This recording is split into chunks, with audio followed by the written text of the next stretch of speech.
Football is back. C3 Legion this Sunday.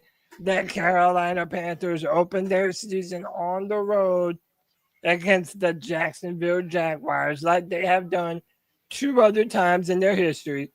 And both of those seasons, they went to the Super Bowl. The hype is at a maximum capacity level. And you know we appreciate the boys for being here on a Friday.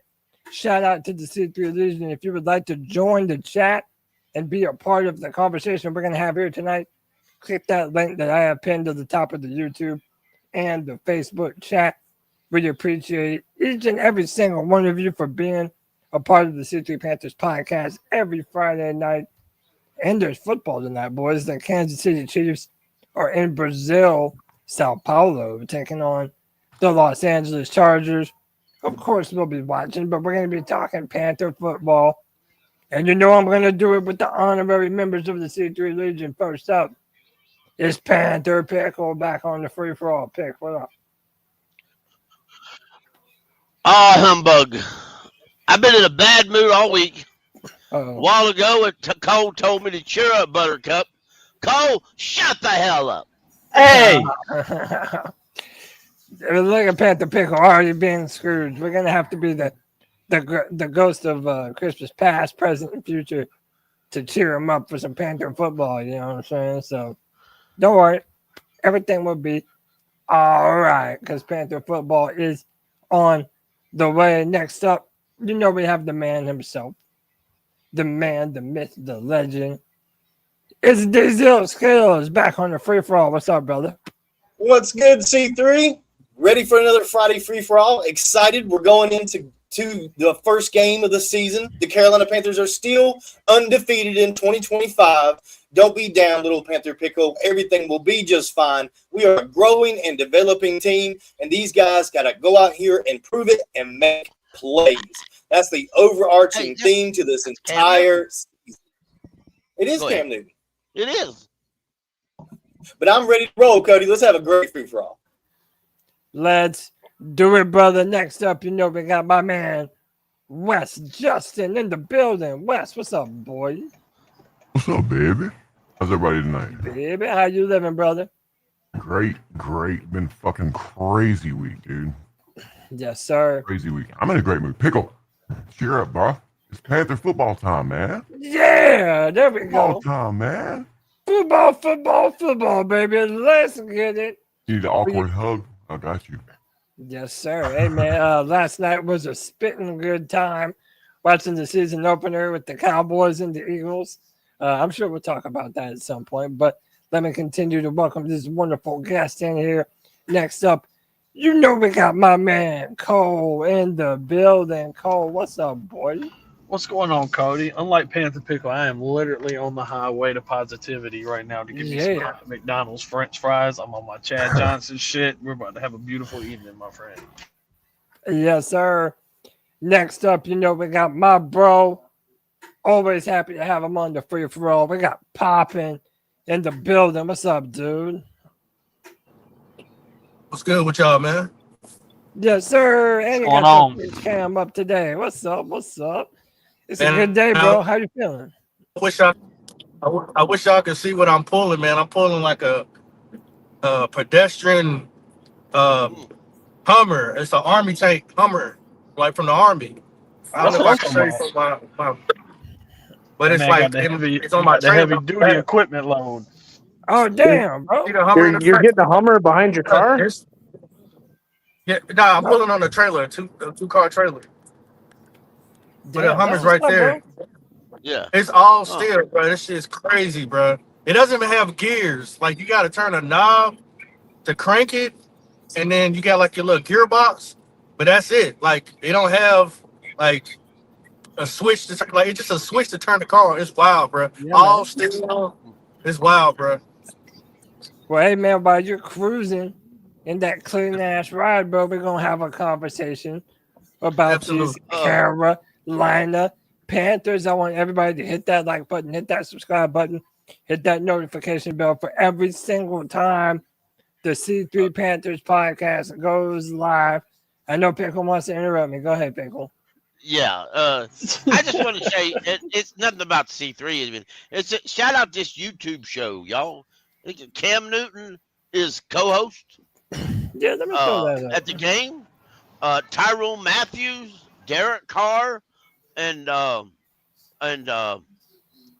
Brandon Marshall are in studio. Yeah, they got a good little crew up That there, man. Yeah, that is a wild crew together.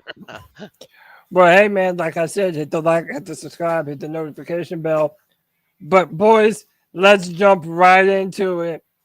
It appears as though we might be heading into the season opener without left tackle Ikem Ekwonu, Cole's NC State alumni.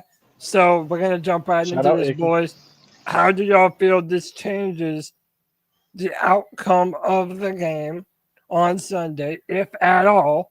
And how much trust do you have in 4-year veteran and Swiss Army knife offensive lineman Brady Christiansen to be able to man that spot? Boys, it's a free-for-all. Jump on the shit. Well, Brady himself, I like. I do think, like a few others, that he is better at pass blocking than run blocking. I think our run game's going to suffer a little bit. But if he doesn't get that start, there's no guarantee that he will. Josh Newman is a guy who can run block a little bit better than Brady can, but that's probably all the better he can do. So, I mean, it's a catch to me. It's a catch-22. It really is. The only one that was really on the list of anything was, of course, Ikem Ekwonu was doubtful. Not saying he's out, but he's doubtful. Yeah. And Damian Mathis, the corner, probably wasn't going to play anyway, so that's not really that big a deal to me. We're basically Damari going Mathis went down with the ACL injury, right? He's out for the season. Oh, I don't know. That's what I am. Am I wrong? I mean, y'all correct me if I'm wrong in that. I saw he had an ACL injury. Yep, you're right. We're gonna be digging in free agency for another corner. Oh, yeah, man. But I wonder if maybe that bodes well for Corey Thornton, maybe getting a shorter step up to being a starter too. I was kind of hoping he was ahead on the depth chart than Matthews anyway, but hey, there are veterans out there. Although I wouldn't overpay for a 36-year-old like some 36-year-old corners are wanting to be massively overpaid. But we know who. But also, listen, that's not even where it ends, right? So Robert Hunt is dealing with a foot injury. He suited up today, but he was also limited participation. Damian Lewis also limited participation with that same shoulder and ankle. But boys, look, whenever the Panthers have been most excited about their O-line going into the season, that's seemingly when we're brought back down to earth by injuries. I hope that's not happening now. But how do we feel not just about Ikem Ekwonu, but also Robert Hunt and Damian Lewis? I read that Robert Hunt had an MRI done on his foot today. It came back positive. But even the fact that he went to get it looked at, I don't know. To me, that doesn't make me feel good in my stomach, boys. I'm just being real. I'm thankful we got good depth. I really am. And this happened last year, and we didn't have good depth, and we hurt for it. It happened year for that too. But hey, I'm thankful we've got good depth. I think we're going to be fine.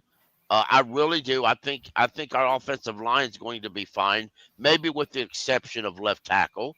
But hey, listen, you're not always going to have a puffing and pretty and sweet cake. Yeah. Sometimes you just got to accept it. Bryce Young, his pocket's not always going to be clean. He's not always going to be protected. He needs to take his 5'10" short little ass and play fucking football the best we can. And there's no excuse. There's no excuse if we don't win. No damn excuse. He needs to. He's got to get the ball. Suck it up, Buttercup. He's got to get the ball out of his hands. But also, you mentioned that depth. there's a reason why we brought back Brady Christiansen. We brought back Cade Mays. Austin Corbett's still playing. Let me get Diesel Skills in here. Deez, how you feeling about this? I can't stand Josh Nijman. I think he's horrible. I think he's awful. I don't want to watch him play football. I watched him play football last year. It was really ugly. I hope BC does get the start. I don't think he's going to, though. Looks like Nijman was getting all the first team reps, Cody. So, I mean, it's not looking good for our man BC. I think he would be better at that left tackle position in terms of pass blocking, protecting Bryce. I mean, I really do. Maybe not in the running game. And Nijman's probably better in the running game. You know how big he is? He's like 6'9". He's huge. He's mammoth. Yeah. But he put out he had a bad tape last year, bro. I don't like this at all. I mean, but hey, let's pound the rock. Let's run the football. Let's win on the road. Let's do it the easy way. Running the ball. You know what I mean? I got that. I'm all for it. And it's weird because they had Brady listed as the backup left tackle on their depth chart behind Ikem Ekwonu, and they had Josh Nijman listed as the backup right tackle. So that would be weird if they all of a sudden decided to switch that around. That's sort of weird to me. Let me play this clip of Canales talking about Icky, and then I'll bounce it around more. Yeah, I mean, we're going to have to just keep taking it day by day, right, really, and we got him out there to do some stuff, and, just, with, just how short of a window we had, we really just, like, every day he takes leaps. Every day he does a little bit more, and it's just like we got to just kind of go all the way. He's doubtful right now. We just got to take it all the way. So you heard him right there. It doesn't sound very assured of himself that Icky's going to be out there. Who else wants to jump in on this, man? Justin, Cole, Pop, and Drew, jump in, boys.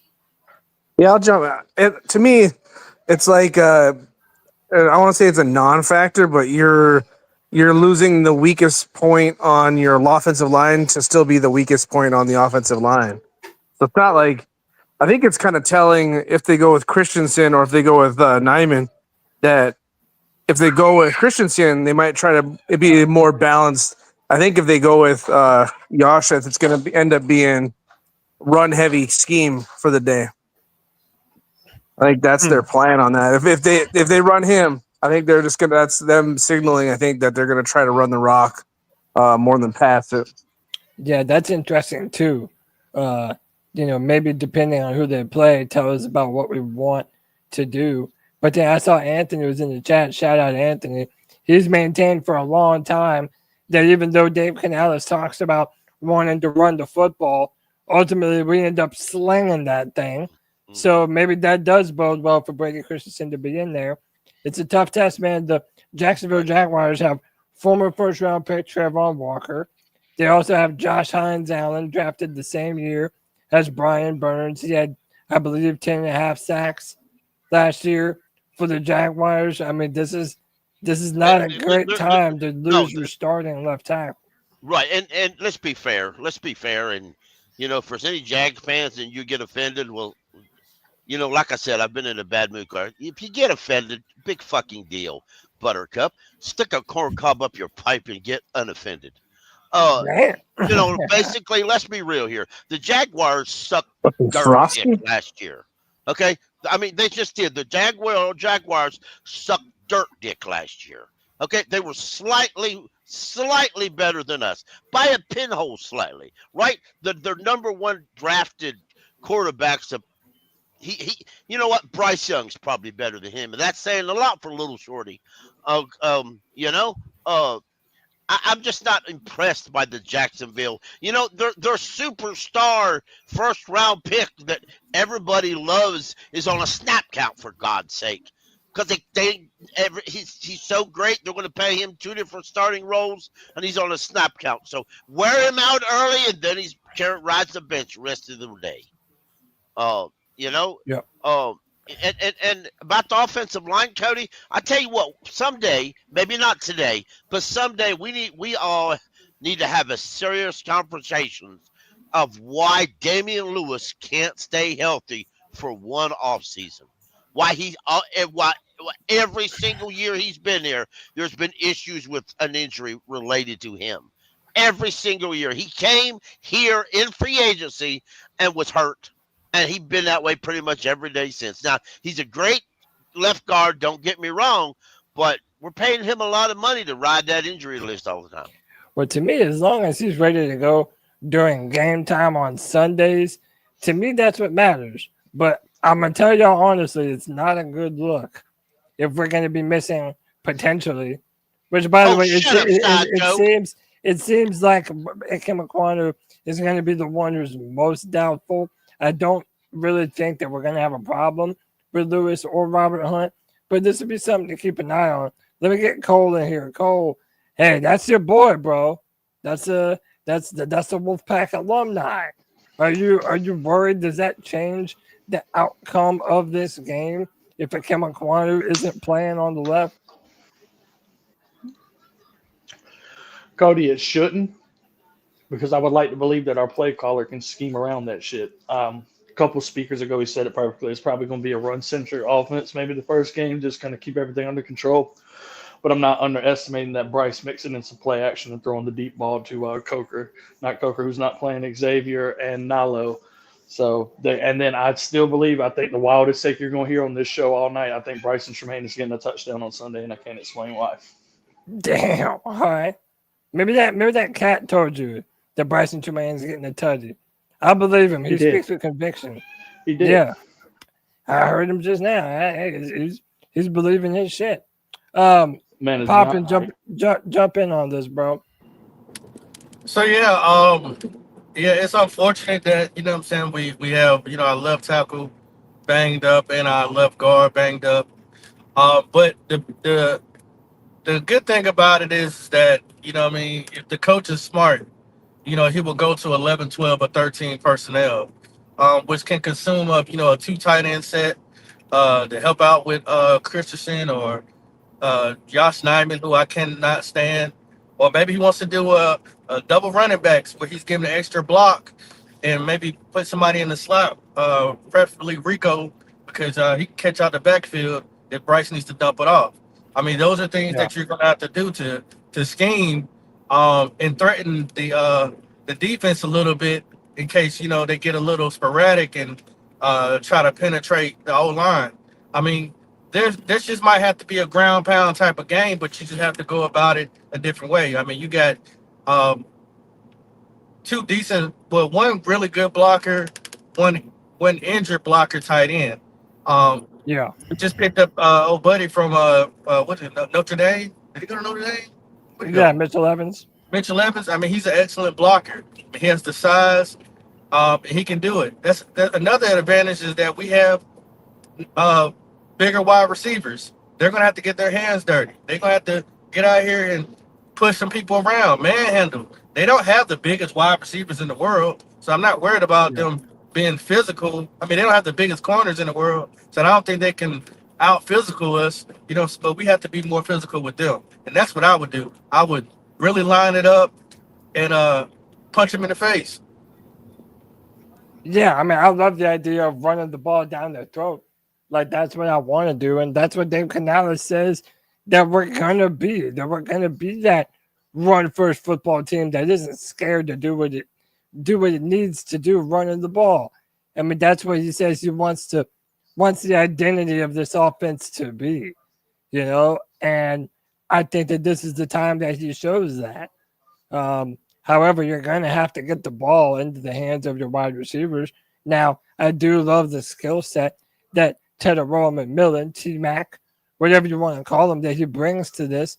You know, on those slant routes, he's dangerous. All you have to do is put the ball somewhere in his vicinity, and he's going to be able to come down with it. That's why you drafted that dude. So as much as we want to see them air the ball out and just, you know, throw bombs down the field, especially with the injuries, I don't know if that's going to be in the playbook.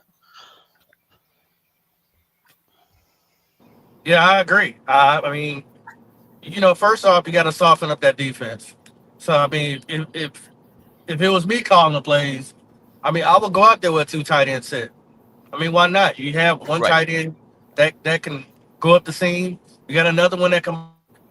I mean, so that way you're keeping your quarterback protected, and you're wearing out that you're wearing out that D line. I mean, you just running the ball. Hey, Chuba side, bring in the next running back. Rico Dowdle, he's a 1,000-yard running back. He knows what to do. So I don't think it is unfortunate, like I said, for them to be hurt. But we still should be able to manage and be able to scheme where we're still can be dominant. Yeah, I know just by trying to read what the beat reporters are posting and pointing, and a few things that the coaches slip out. I think they've been throwing the ball deep a little bit to Xavier Legette, and he's been really been making some plays on it. But shout out to you, Popeye. I believe I heard somebody say that the Jaguars coach was commenting that he really liked the Panthers tight end room. He really liked them two starting tight ends. That he really liked Tommy Tremble and JT Sanders. He said that they are very underrated. Oh, I like that idea. I like that comment. But apparently he's been studying them. So let's see how it goes. I do love the fact of running the ball, but I would not run it. I know they like to run it to the left side behind Icky. I would not run it that side, but I would spread that ball out a little bit and run it by the other people. But I'll be honest with you, I also wouldn't be afraid to take one of them extra offensive linemen, order them tight ends, put them in that fullback role, and just have at it. Yeah, behind the lead. I mean, you can still have Robert Hunt. Right. When the player's being graded, just have him leave his assignment and run over to the left side. He's done it several times. It's just misdirection. Cade Mays did play fullback for I can't remember who it was, but for some team for the Panthers, I can't remember the coach or the coordinator. He played a little bit of fullback that year, so it ain't like he ain't never done it. And Tommy Trimble's good to go to help lead block, so have at it. Smash mouth football is always good football. And I shout out, talk about defense and stopping the run. I think the Jaguars are planning to run the ball real good. But, hey, I think we can stop that. I think our defense can stop that running game because we've got two hard-hitting safeties, and we've got and I think one of them safeties is going to spend a lot of time in the box. I'll say one thing about their running back room, Pickle. Right. They don't have a power back. No, they don't. They don't. They have closest, all of our scat backs. Right. To me, The they ain't got no closest power back. Right. The closest two-way power back they have, and I used to call him a power back till I really got to looking at him, and he's not a power back. But I used to think he was Tank Bigsby. I thought he was a power back for a long time. Why? Just because his name was Tank? No, just because I just thought he was. I just thought he was a power back. A couple folks that I've chatted with said he was a power back on Twitter. I assumed they were right. Then as life goes on and you study a player, I realized that he's not a power back. I mean, he's more of a Jetta than a King. Yeah, he reminds me of Chuba. He's a good back. Right, exactly. I mean, I liked him in college, but I mean, he's not 6'3", 250. Well, I mean, 6'1", 240. Right. He's not that. But boys, dare I say though, 215. So dare I say though, even though we've historically had such problems stopping the run, boys, that's not where I'm worried. I'm worried that this offense for Jacksonville feels like they have something to prove, and they decide that with Travis Hunter, Brian Thomas Jr., Trevor Lawrence, that they want to air this bitch out. And one of the biggest unknowns, at least for my money, on this defense is that defensive backfield. Now, we don't know who J.C. Horn is, and I can't wait for whoever he's matched up with. If it's Travis Hunter, that's who I'm hoping for. But even if it's Brian Thomas Jr., I have no problem about that. What I worry about is all the other unknowns that we still have on the back seven, from our linebackers to some of our safety play.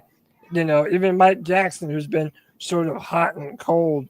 To me, that's the part that gives me hesitation. If they decide to just start throwing it around, are the Panthers right now equipped to be able to deal with that? Well, you got to hope. You got to hope because if you just got to hope, and you got to trust the coaches that they know and the GM that they know what they're doing. I mean, I thoroughly believe that if they didn't trust Mike Jack, they would not have brought him back. I think Mike Jack's a good corner. You can't consistently let him go one-on-one with the best receivers in the game with no pass rush. You just, it doesn't matter how good of a corner you are, you're going to get burned that route. But he's not. Is Mike Jack a number one corner? Absolutely not. Um, I it slips my name, our nickel corner, but I like a lot of the parts in our backfield. But our key on defense has to be that front line, that rush. If we don't get a rush, it doesn't matter who we're taking. It doesn't. We're going to lose every single game if we can't get a rush.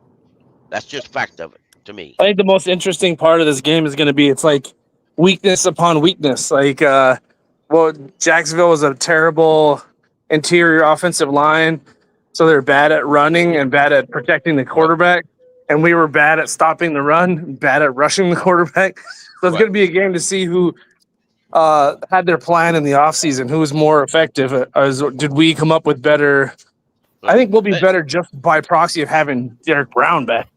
But I mean, who got better? I think that's what I think we're missing. Right. I'm sorry to interrupt. I believe that our defensive line and our edge rushers are better than the Jacksonville Jaguars offensive line.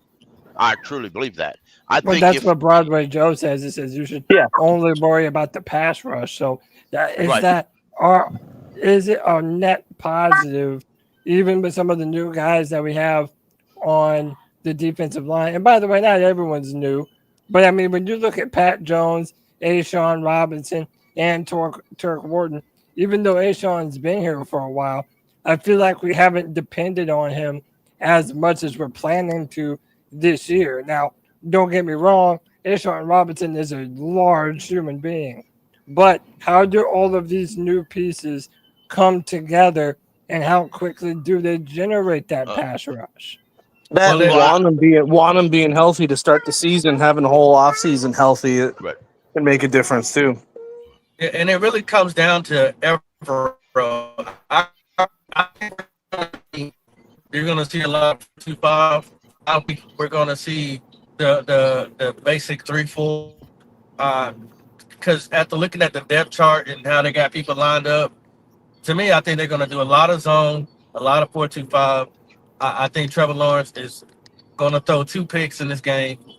All right. Yeah, they want to come in and try to prove something, but so does the Carolina Panthers. I want to see Evero. Pop, let me ask you. I want to see Evero. Who comes away with those interceptions? Who's going to come away Mike Jack gets one. Mike Jack's going to get one, and Latham Ransom's going to get one at the end of the game. That's who I was going to say, Pop. And I agree. I believe you're going to see a lot more 4-2-5 than you're going to see the 3-4. I don't think you're going to see a 3-4, the true base 3-4 defense a lot this year. I don't think you're going to see that a lot. I just don't. So I'm not really worried with the backfield in this particular game because, like I said, we're going to be playing a lot of zone.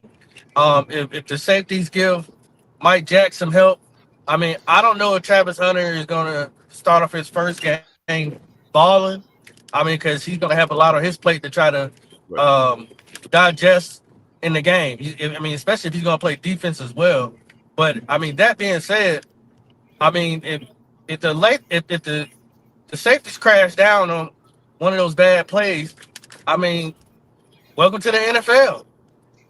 Welcome, and I hope to see Evero do a lot of rotation to get some of the young guys too. Keep our guys fresh. You don't have to keep the same guys in there. Keep them fresh. Rotate them in, rotate them out. Right. I think our young edge rushers are going to get a lot of rotation. I hope so. And I like them, but they do got a lot of growing to do. And I am glad that Pat Jones and Wanham are here because I don't think Nick Scorton or Princely Human Leyen is ready to start by any means. I think Nick's a little closer to starting than Princely, but Princely has to figure out how to use his speed rush on offensive linemen that are in pads. So, but he'll learn. I believe he'll learn. Um, I do believe he'll learn. Yeah. Let me get let me go to dudes. Dudes, this pass rush, a lot of new pieces. What are you looking at, man? Are we going to be able to one defend the run, and which one do you think is which one are you more comfortable with? Being able to stop the run or being able to stop what the Jaguars want to do, passing the football? I don't know. As y'all were having this conversation, my mind is slowly changing. I think about the safety room, right? You pointed out that you didn't like the back seven. You look at the safety room. Now, I think the safety room is a push from last year, probably a little better, just because Morig is better than Woods. You know what I mean? We still got another nobody back there starting for now until Ransom gets in the game. But it's a push or a little bit better. Cornerback room is better. Cornerback room is better and improving and growing from where it was last year. Much better, to be honest. And they're probably gonna get us more turnovers this year, being that a lot of those guys are in the second year in the same system. That'll help a lot. And then you go to the linebacker room. Now, the thing about Roseboom is I liked him more than Josie Jewell anyway. So I feel like maybe the linebacker room is a push or a little better than it was last year also. Now, the defensive line is definitely better than it was last year, by leaps and bounds better. Way better. But I've always said that all the pressure is on this defensive line for upholding this defense through the season, because not only do we have to depend on them to stop the run first and foremost, but then second of all, we have to finally start getting pressure on the quarterback. We can get hurries, but we don't get sacks. We can get pressures, but we don't get turnovers. We got to start making those things happen. We need those strip sacks, those forced fumbles, and those pressures that force interceptions. These are the things that we need to see happen. But just thinking about the group in general, we've got to be better than last year. And I don't think this defensive line could give up 3,100 yards rushing if they went out in the field and took a nap. I really don't. They're that much better than what we had last year. And like he was saying, bringing Derek Brown back into the fold, man, that's what I was talking to Pickle about last night. This might be like, we know that Derek Brown set the record for amount of tackles by a defensive tackle for the NFL. I think that number drops significantly this year. I think we see him around 70 to 80 tackles, but I think we see increased pressures. We know he can get around 40 per season, I believe it is, but he only comes up with a sack or two. I think this year he gets to break out with the help around him that we finally put with Derek Brown, where he can get up there above 5 sacks. And a guy like Ashawn Robinson, who was able to get his career high of 5.5 sacks, I believe it was last year, we really might be cooking with something on this defense, Cody. I don't want to sleep on it too much. I need to see it to believe it. But we really might be cooking with gas. Yes, sir. I hope so, man. I hope so. I'm in Turk Wharton. Yeah, go ahead, Drew. Or whoever's going. Go ahead. I would love for Derek Brown to get 5 sacks this season. I just don't see it. I know every team that we're going to go against, they're definitely are going to scheme against Derek Brown and Horn. That's their number 2 priorities. I mean, that's their first 2 priorities. So Derek Brown is going to be definitely get double teamed. I just think it's hard for him to get that many sacks with his size. I mean, 5 sacks, I would love it, but they're going to scheme to make sure you keep your eye on him, and you get an extra block on him. They're going to double team him somehow, some way, or run away from him. Or something. That's the point that last year we didn't have anybody to take a double team. Like Brown could take a double team, and then someone else just has to step up. Ashawn's good enough to make an impact if Brown gets double teamed. You got to hope Turk is. I mean, he's done pretty good next to Chris Jones, and that was really the reason why I think he did so well. So I think him sitting next to Derek Brown will actually help it be impactful. Yeah. I mean, that's the thing. We got to see. We got to see who's going to step up. Yeah. I mean, we have to see Derek Brown and Ashawn train Ashawn together for a full season. So, I mean, hey, we'll see how it goes. He's never been known for pass rushing or get to the quarterback. He's never been known for stopping the run. That was the reason why they brought A-Sean in. But hey, I mean, I'm with it. I hope that's what we see. If I could throw about 3 cents in here, I think the key to Derek Brown getting pressure is the guy they paid in free agency, Tashir Wharton. Wharton has to get the pressure we brought him in here to get. That frees up Derek Brown, because if you put Wharton and Derek Brown both out there at the same time, and I think when they're in the nickel or they're in dime, or that's when I think this happens. Wharton's out there more than the rest of them, but Wharton and Brown, and when that happens, you can't block with so many people, and because if Wharton gets to the quarterback a few times or applies a lot of pressure, they'll move that double team off Derek to Wharton. And even if they try to double team both Wharton and Derek on the inside, Pat, Jones, or one should get past that one-on-one dude. I think Wharton is my biggest question mark. I mean, I already have my mind made up on Rosewood. I think he's trash, but that's just me.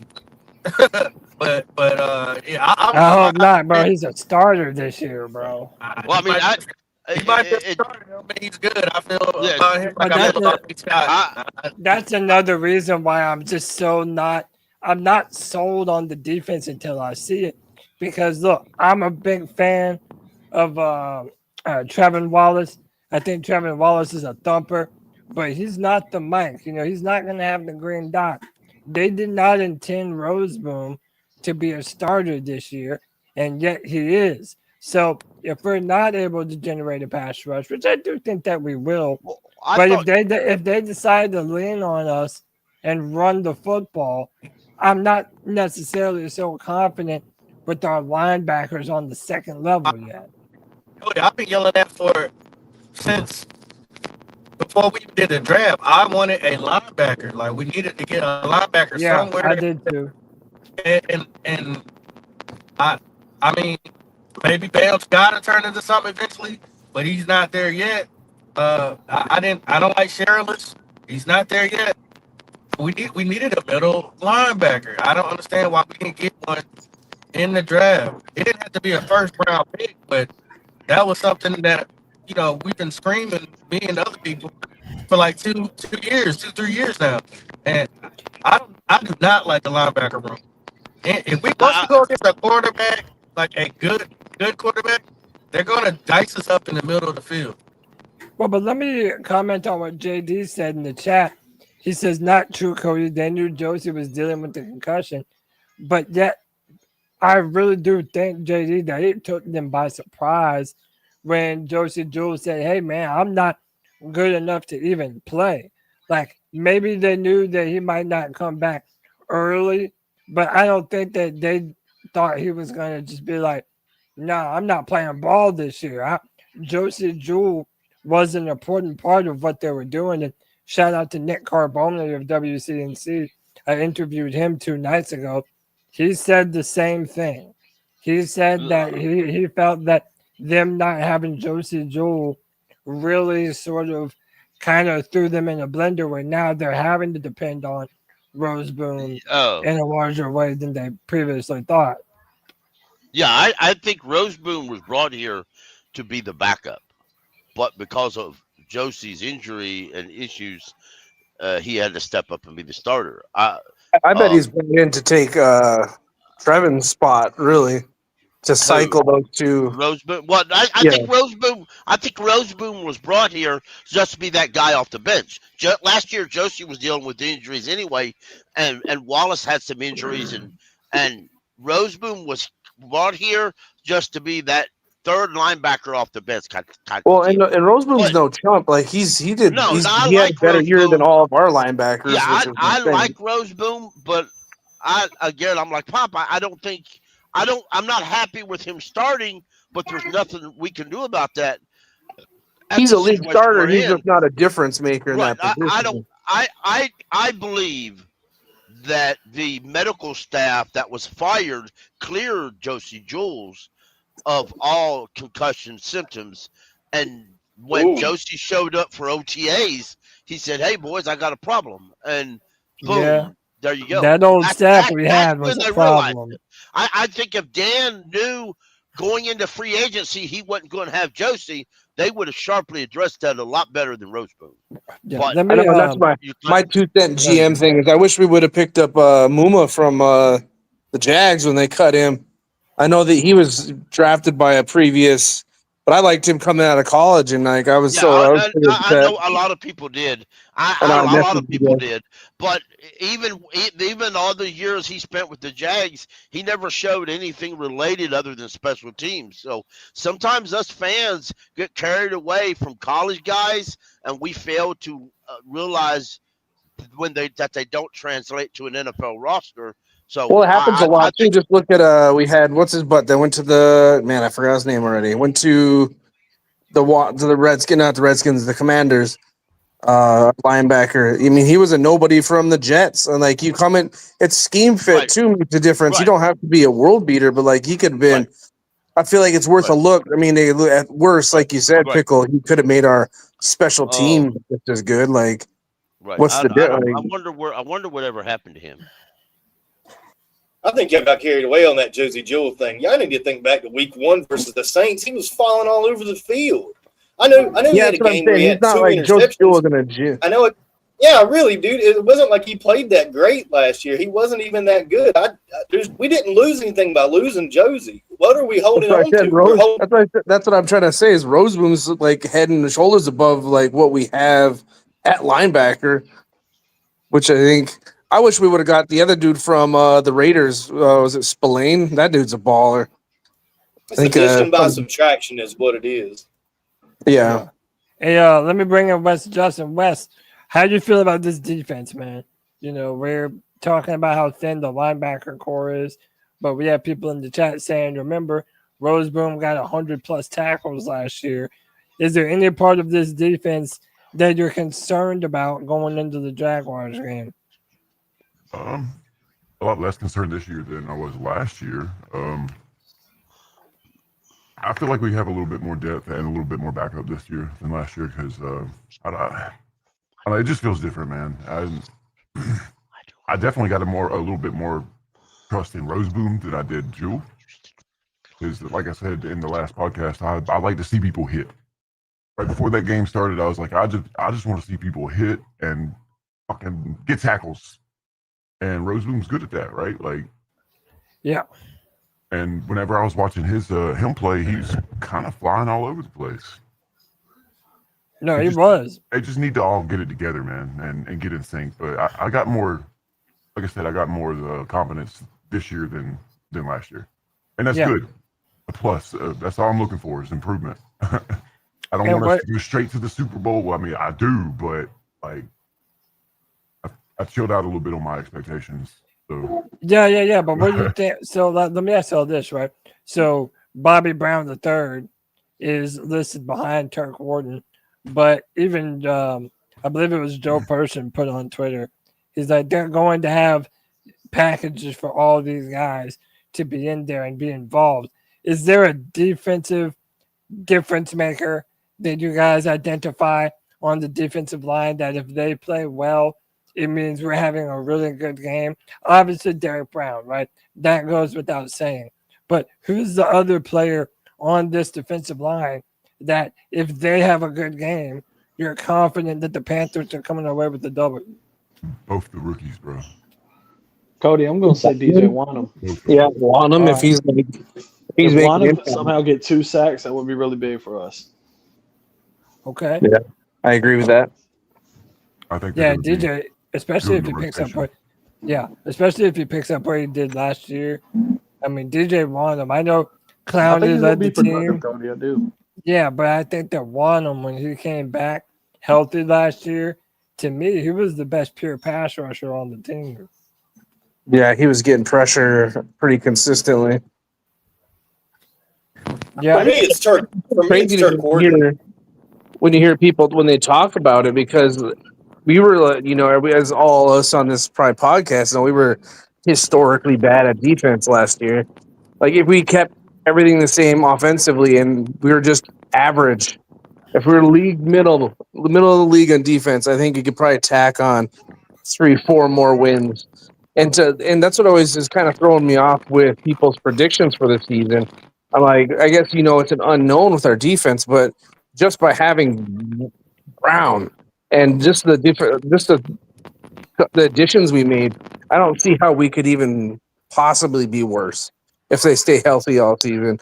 So to me, like if you're looking at all things on a trend, the last say 6 games of the season, if we stay on that path, I don't see how we don't have more wins than last year. You know what I mean? Like I'm confused. I'm confused by the quote unquote professionals, picking like 5 or 6 wins. I'm like, man, we should have had 7 wins last year if we didn't have a drop and a fumble. Like that's such a I could see us going up by more than that. And I'm not like a optimist. I'm not one of those that's like, oh, we're going to the Super Bowl. But I feel like 9 wins should be easily attainable if we're at least average on defense. And that's like a bad thing to say. Like, can we just be average? Let me go to answer your question, I don't think we have a game changer on the defense. I haven't seen one in so long. So until that's actually shown on the field, it doesn't matter if it's DJ Wano, Derek Brown. There hasn't been a game changer since probably the Kraken. Being honest, there hasn't been somebody who just took over, and I just haven't seen it. And I don't know if we have a Kraken on the spot right now. So there is no game change on that D line right now. Maybe if Prince Yelling or Nick Gordon flashes in a big way, because we haven't yet seen what they're capable of. But no, look, like none of the free agents that we brought in were quote unquote premier free agents, right? They were not at the top of the must-have free agent list. This is why maybe not everyone in the media is so confident on Carolina. I did want to bring in Dees because Dees mentioned Turk Wharton. Dees, elaborate on that a little more. Why do you think Turk is the difference maker? Yeah, why do you think Dees, why do you think Turk is the difference maker to our game plan on Sunday? It's confirmation for the front office. Turk was the second biggest free agent we brought in this offseason. Like first is clearly Morig, right? But then second is Turk Wharton. What signing was bigger than that? You think Pat Jones was a bigger signing than Turk? I don't think so. I think Turk's the guy that needs to come in and be a disruptor on the defensive side of the ball. He's not going to be in every single defensive line package. He's going to be in the faster packages that are going after the quarterback. If he's having success or if he's allowing other guys on the defensive line to have success, that's confirmation, proof of playing by the front office. If that works out, Cody, that's good news for us moving forward. That means that Dan Morgan, Brant Tillis, they know what they're doing. Their jobs are safe. We're heading in the right direction. It wouldn't even matter what the win-loss record is at that point, as long as we're moving the needle in the right direction. And I was going to say to his point about the negative projections. Well, there's plenty of them out there. I saw 15 and 2, and I saw 13 and 4. So they've got some really good ones for the Panthers out there this year too. People are awful optimistic of what this offense can do, and it's going to be fun to watch. I know that much. Yeah, no, that's a good point too. That if those guys are good, it says something about Dan Morgan and the scouts and their ability to evaluate these players and bring them in here. Go ahead, Pickle. Yeah. The NFL scout was here for 20 years, Pickle, remember? And Dan fired him and replaced him, and then now look at our new free agents. Right. And that says a lot. And one thing I like what Pop was talking about, game changer, and he's right. And I think what a lot of people, including Cody, you look at this defense and you're not really happy with it because you don't have that guy. Way back in 2003, we had Dan Morgan, we had Julius Peppers. Those are the two of the big-time leaders that you looked at. You had others, but those were your guys. Chris Jenkins on the inside, and then as time went on and years went on, Dan faded out, Yeah. Okay, and KK. John Beeson was already there. John Beeson was drafted Dan Morgan's last year as a Panther, and he stepped into the fold and he became that guy. And then when John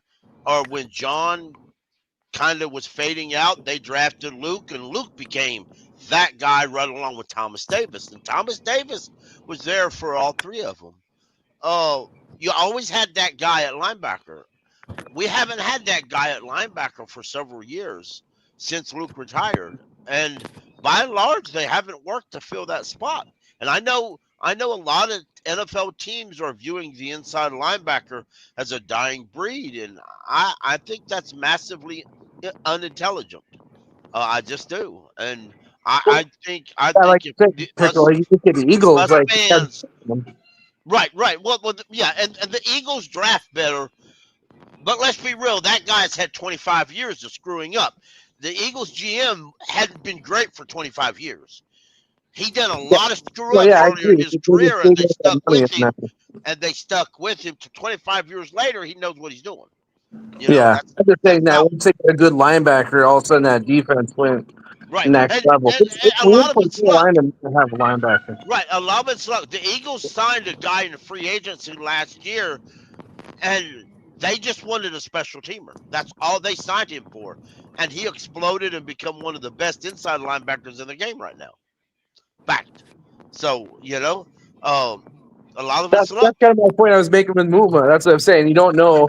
Some team just cast him off, and like Right. it's some of those things you take a gamble on.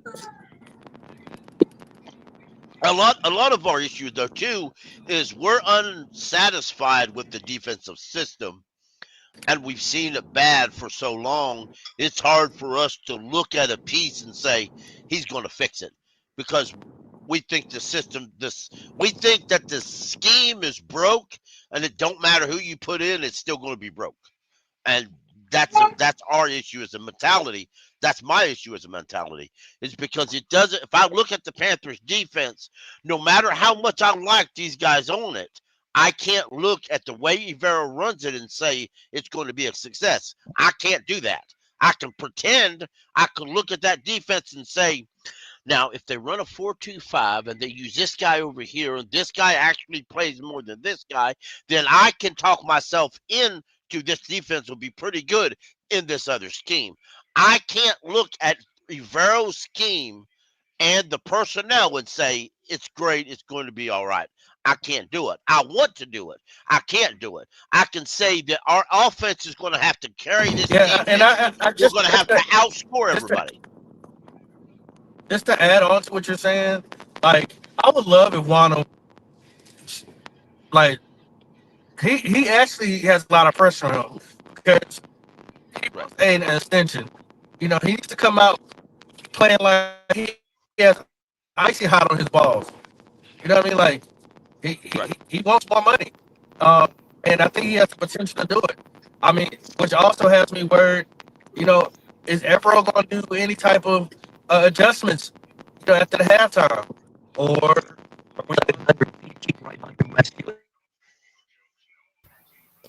Y'all Hey, breaking up. pop, your microphone's breaking up real bad. You might want to jump out and come back in and see if it fixes it.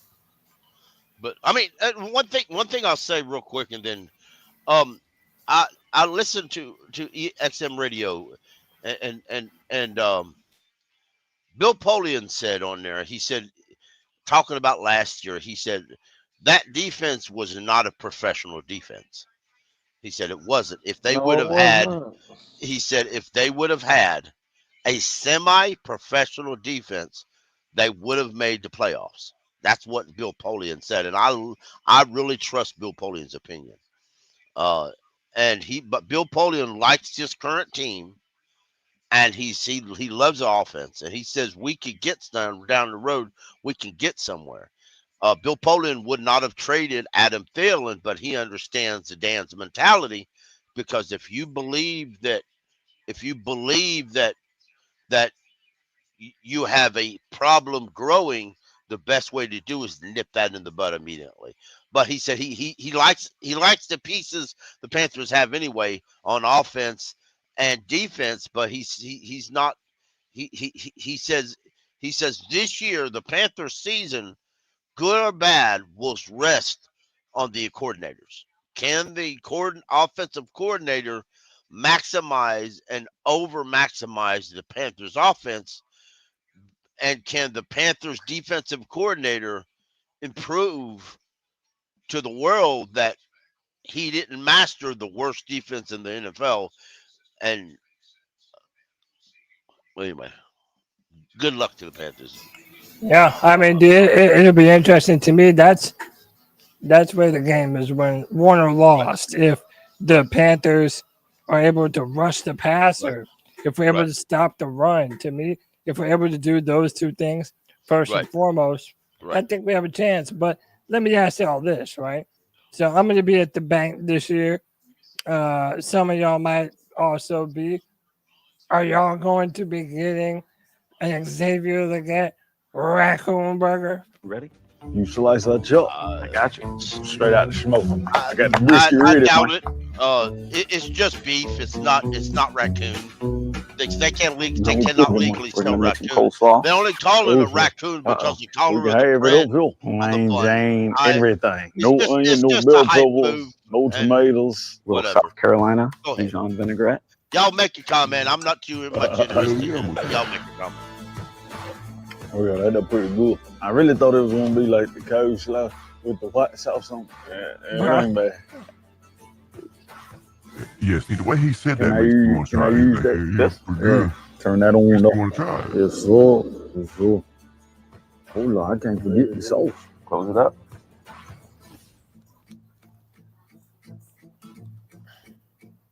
Man, don't they look like raccoon now? Should we call it the Masked Bandit? I like that. I'm cool with that. You can now grab the Masked Bandit sandwich here at Bank of America Stadium this season. Bro, sometimes Xavier Legette, sometimes his accent sounds like somebody trying to do a country accent.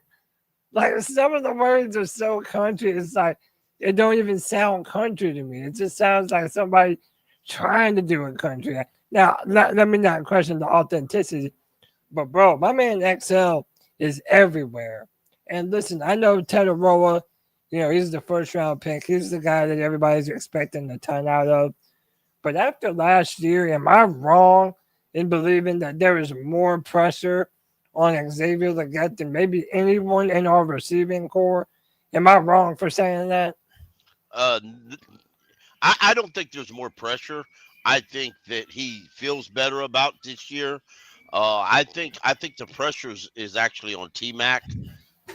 T-Mac was drafted a lot higher. I think there's more attention on Xavier Legette, and why I'm not certain. I don't know why. But I do, and I have said this for over a month. I believe Xavier Legette's going to have more yards than T-Mac is. I believe that. I believe the number one receivers are going to be focused on T-Mac, and that's going to leave XL a little open. Well, if there is more pressure on XL, to me, it's for two reasons. One, the drops last year, that's fairly obvious, right? Yep. But then the fact that he's been a part of so many different media obligations. He went to the horse races. He was in a music video. Now he's got his own sandwich in Bank of America Stadium. Like, there's a lot going on that isn't really nothing to do with football. So I understand the idea of putting more pressure on him as related to some of the other people on this team. And even the drops weren't. I mean, on the other side of the fence, he didn't even have most of the drops in the NFL. I have to find my little thing. 7 was the number you're looking for. That's how many drops he had. The same as CeeDee Lamb last year. Right, it was all blown out of proportion because we lost the game to the Super Bowl champions. Right. Everybody wanted to see the lowly Panthers beat the Philadelphia Eagles, and it almost happened.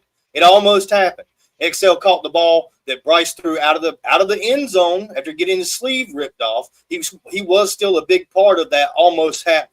It just broke every fan's heart when he dropped that ball and we didn't win that game. Everybody needed that win. The entire Panthers community needed that win. It didn't happen.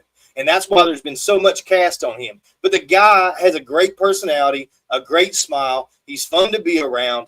He's athletic. He's exciting. He's done all this special stuff. And some of it was set up by the NFL. And now we're seeing the Panthers organization dip their bucket into that well also with this burger, the Bandit Burger or whatever going on at Bank of America Stadium. And they're just trying to piggyback off the guy's personality, which is fine. The fans like him anyway. The fans enjoy him. The fans are rooting for XL to have a great year. What screwed him last year, which I think is what Cody was asking about last year, was Deontay Johnson. Deontay Johnson was supposed to be the X. Yep. He didn't stick around long enough because he was a locker room cancer. We had to cut him out, get him out of the system. It thrust XL into a role that he wasn't used to playing or ready to play in the NFL, and probably caused some of those problems with the drops because he might have been thinking to himself, man, did I run the right route? Am I where am I supposed to be? Did I do that? Did I got the timing on that? And then, oh, man, there's a ball, and I dropped it.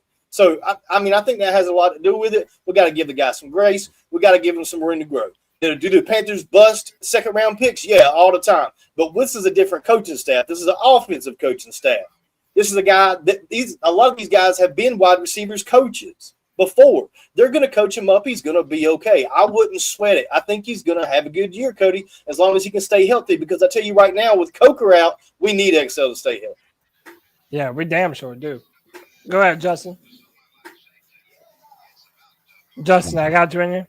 1 second, my fault. All right, no, you're cool. Let me see if I got popping. Go ahead, Pop. Yeah, I'm gonna say some things. Hold on, give me a second. Hold on. Yeah, you sound better though. Let me hold on. I got an idea. Hold on. From the beautiful isles of Hawaii, we got my man JD back on the free for all. JD, what's up, brother? Hey, what's good, man? You know I couldn't miss this shit for anything.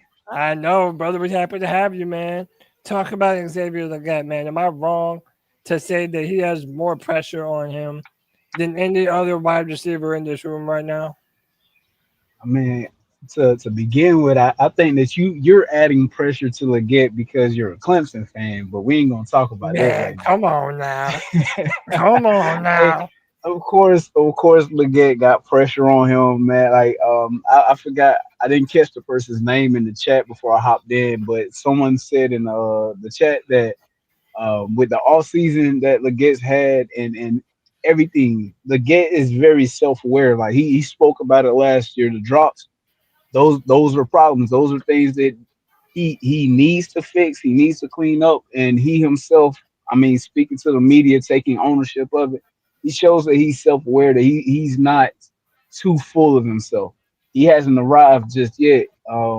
As a Gamecock fan, I saw this man ball out at South Carolina. So get in the lab. You had a great off season. Like you were saying, Cody, man, you were doing a lot of things with the media, faces everywhere. Yeah. This narrative that Legette can't catch or he's not a natural hands catcher, all of that, you can put that narrative to bed by going out there and showing not just this fan base, but the NFL world who you actually are.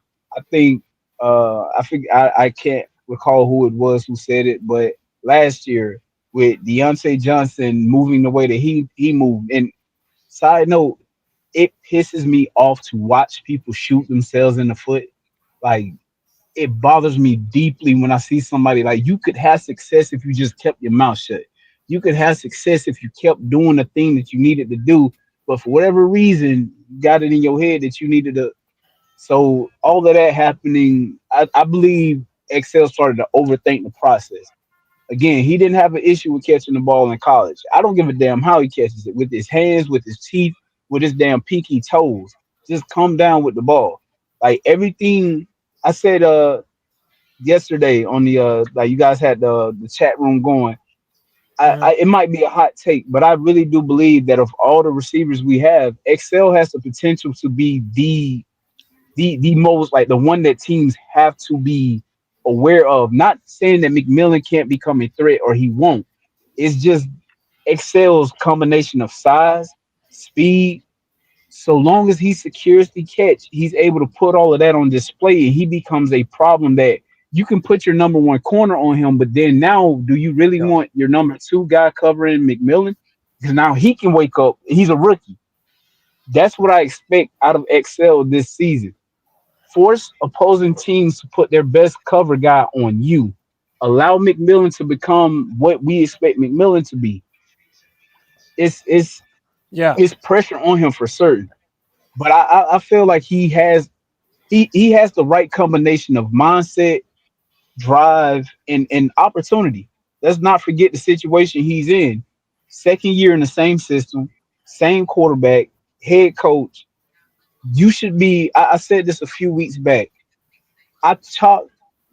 I don't want to say this like I came up with it. I was watching Steve Smith Senior break down rookie receivers film, and he said it, and it stuck with me. XL wasn't confident last year because he wasn't comfortable. You should be a lot more comfortable in year two. That there's no reason why you shouldn't be comfortable in this system. So go out there, let that feeling of comfort lead into being confident. And if you see a confident XL on Sundays, you're going to see Bryce smiling a lot. And the last time we saw Carolina Panthers quarterback smiling a whole lot, opposing teams weren't having so much fun. They didn't have a whole lot to smile about. Yeah. JD, I would almost make it a point to have some design plays specifically to get the ball to XL. Like, I would really make it a point to try to get him going early, make the other team kind of roll them to sleep on Tetaroa, and then later on, maybe in the second half, that's when you can take some of those big shots downfield to Nalo and get him in the back of the end zone. But to me, I think starting XL, revving up his engine early, that might be the move, and passing the game or in the passing game for the Panthers.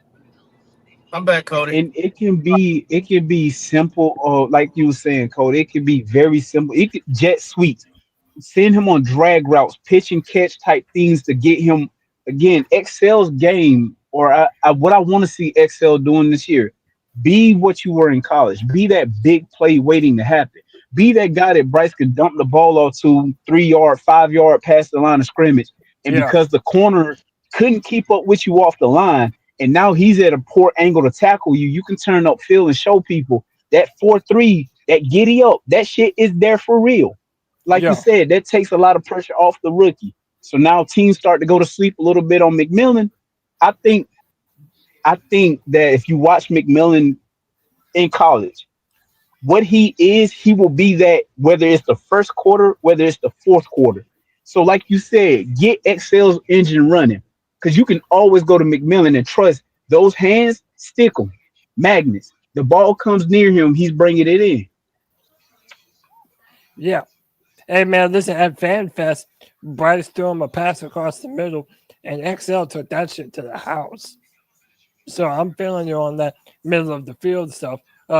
Poppin', go ahead, bro. Unfortunately, Deontay Johnson is not here, or on any team, I don't think, at this moment. But the guy's just not marketable. I apologize. I apologize for interjecting, but I will say the great thing about Deontay shooting himself in the foot is it led to us being able to get McMillan. Yeah, valid. He's not marketable, bro. Like, just from a football organizational standpoint, he's not marketable, bro. Like, doesn't have personality, and which is not it doesn't really matter if you got personality, because we want to see W's. But from a marketing standpoint, he's just not marketable. I mean, so, and then like you said, he shot himself in the foot. The whole mask burger thing, I think that's kind of funny. I want to tell us a little bit. He got his own anything at this moment, which is kind of funny to me. And No, I'm not really worried about XL. If I get a chance to go to one of the games that I'm planning on to, I'm gonna try it out. I mean, you know, they probably Yeah. gonna charge $15, $17 just for a sandwich. Oh yeah. Nah, Um, but that that thing I wonder that's if gonna it's set you going to back come. $20. I but wonder I, if it's going to come with them little short potatoes. They can call them little Bryces. maybe Bryce Tots. That's what you call them, Yeah, Bryce there Tots. you go. Some There bright you go, spots. Bryce Tots. Yeah. Yeah, and another thing, not to go against what my man was saying, I do not want to see Xavier Legette in no type of sweep. Hell no. He's a Chevy with a big block. You got to let him get going. You know what I'm saying? Let him get up to speed, then you drop it off to him in a slant. Do not do a wide receiver sweep with him. That's somebody for like Jimmy Horn. You know what I'm saying? Who's small and get between the tackles and go. I don't want to see big ass able to get doing no sweep. Nah, I'm cool now. Whatever's clever, man. Whatever gets the ball No. in the It's end not zone. clever. But When you take a big guy and you run him into a jet sweep, I'm sorry, y'all. That's just dumb. It would never be. It remember would though, never be cool. he's not slow though. Y'all Remember the But do it dude ran. don't matter. realize that I want to Legette runs utilize a him in the The four. reason screen of a game, jet, Cody. the reason behind a I jet got you, sweep Cole. is to take a guy, for example, in the range of a Steve Smith, a guy who's uh, Jimmy Horn Jr. would be real good at it because they're not big. That's what the jet sweep is. It's Yeah. speed. The Cole, size ain't the size, it's getting him moving. Because Leggett, it takes a couple strides for Leggett to actually get up to his speed. That's the point of the jet sweep, is yeah, to yeah, get yeah. him moving. It doesn't have to be a handoff. It can be that He pop said, pass crap. It could be a pop pass just to get him moving. If the corner or whoever's supposed to be on him, if the defenders are out of position, XL turns that corner. You're not catching him. At that point, you're already screwed. Like you can, uh, it's college. You can see it in that film. That 4-3 is to you guys' credit. Horn Jr. He has stop and go 4-3 speed. His 4-3 is different. Horn Jr. has a stop and go 4-3. Leggett has a right, wind up 4-3. right, right. And a lot of okay. I don't like the sweeps anyway. The jet sweeps. I just don't like them because you're relying on the defense to make a mistake. And if they don't, if that defense doesn't make that mistake, you've got a pretty good loss there. But that's just me. That's just my And opinion. and another Yeah, that's the thing, Pickle. You're another trying to do it. another You're trying to argument. take advantage of a slow defense. If you're playing a defense that's got sideline to sideline, jet sweeps don't make any sense. Right. Yeah. And I've seen two. Another And a lot of another my issues. reason. Go ahead, JD. Oh no, Now I was just going to say that another reason. I'm pushing for them to get XL going early. Right. McMillan, Renfro, almost every other receiver when Coker, when he comes back, those guys are all much more natural hands catchers than Leggett is. Leggett may be a guy that you have to get into a rhythm. You have to, almost like a basketball player, if he's able to drive and get the ball to go in from a layup, now he can step back, he can pull up to the three, just now he can do all the things you were expecting or wanting him to do. I really do feel like Leggett is a rhythm guy. If you can get him involved in the game early, you can always get McMillan with, again, just going off of what he was in college. Hunter Renfro, everything that he's been in his pro career. I don't want to say that you don't have to add them, incorporate them into the game plan, but I don't think you could. I don't think you could really screw up the team chemistry if you have a couple of plays like, hey, we're going to get Leggett going. We're going to call 1, 2, 3 plays to purposely get Leggett the ball, just so that he can build his confidence up. Because again, 6'1", 6'1", 6'2", 230, runs a 4.3. That guy's a weapon.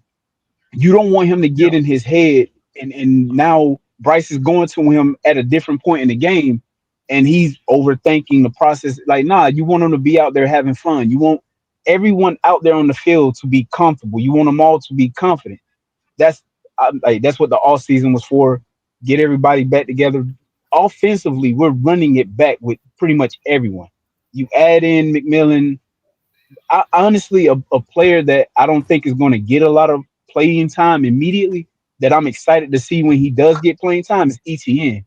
I wasn't really high on ETN, like them taking him in the fourth, but from what I saw in the preseason, the way he runs, the young man, he doesn't, his legs do not stop moving, and a running back like that, like he gets a chance.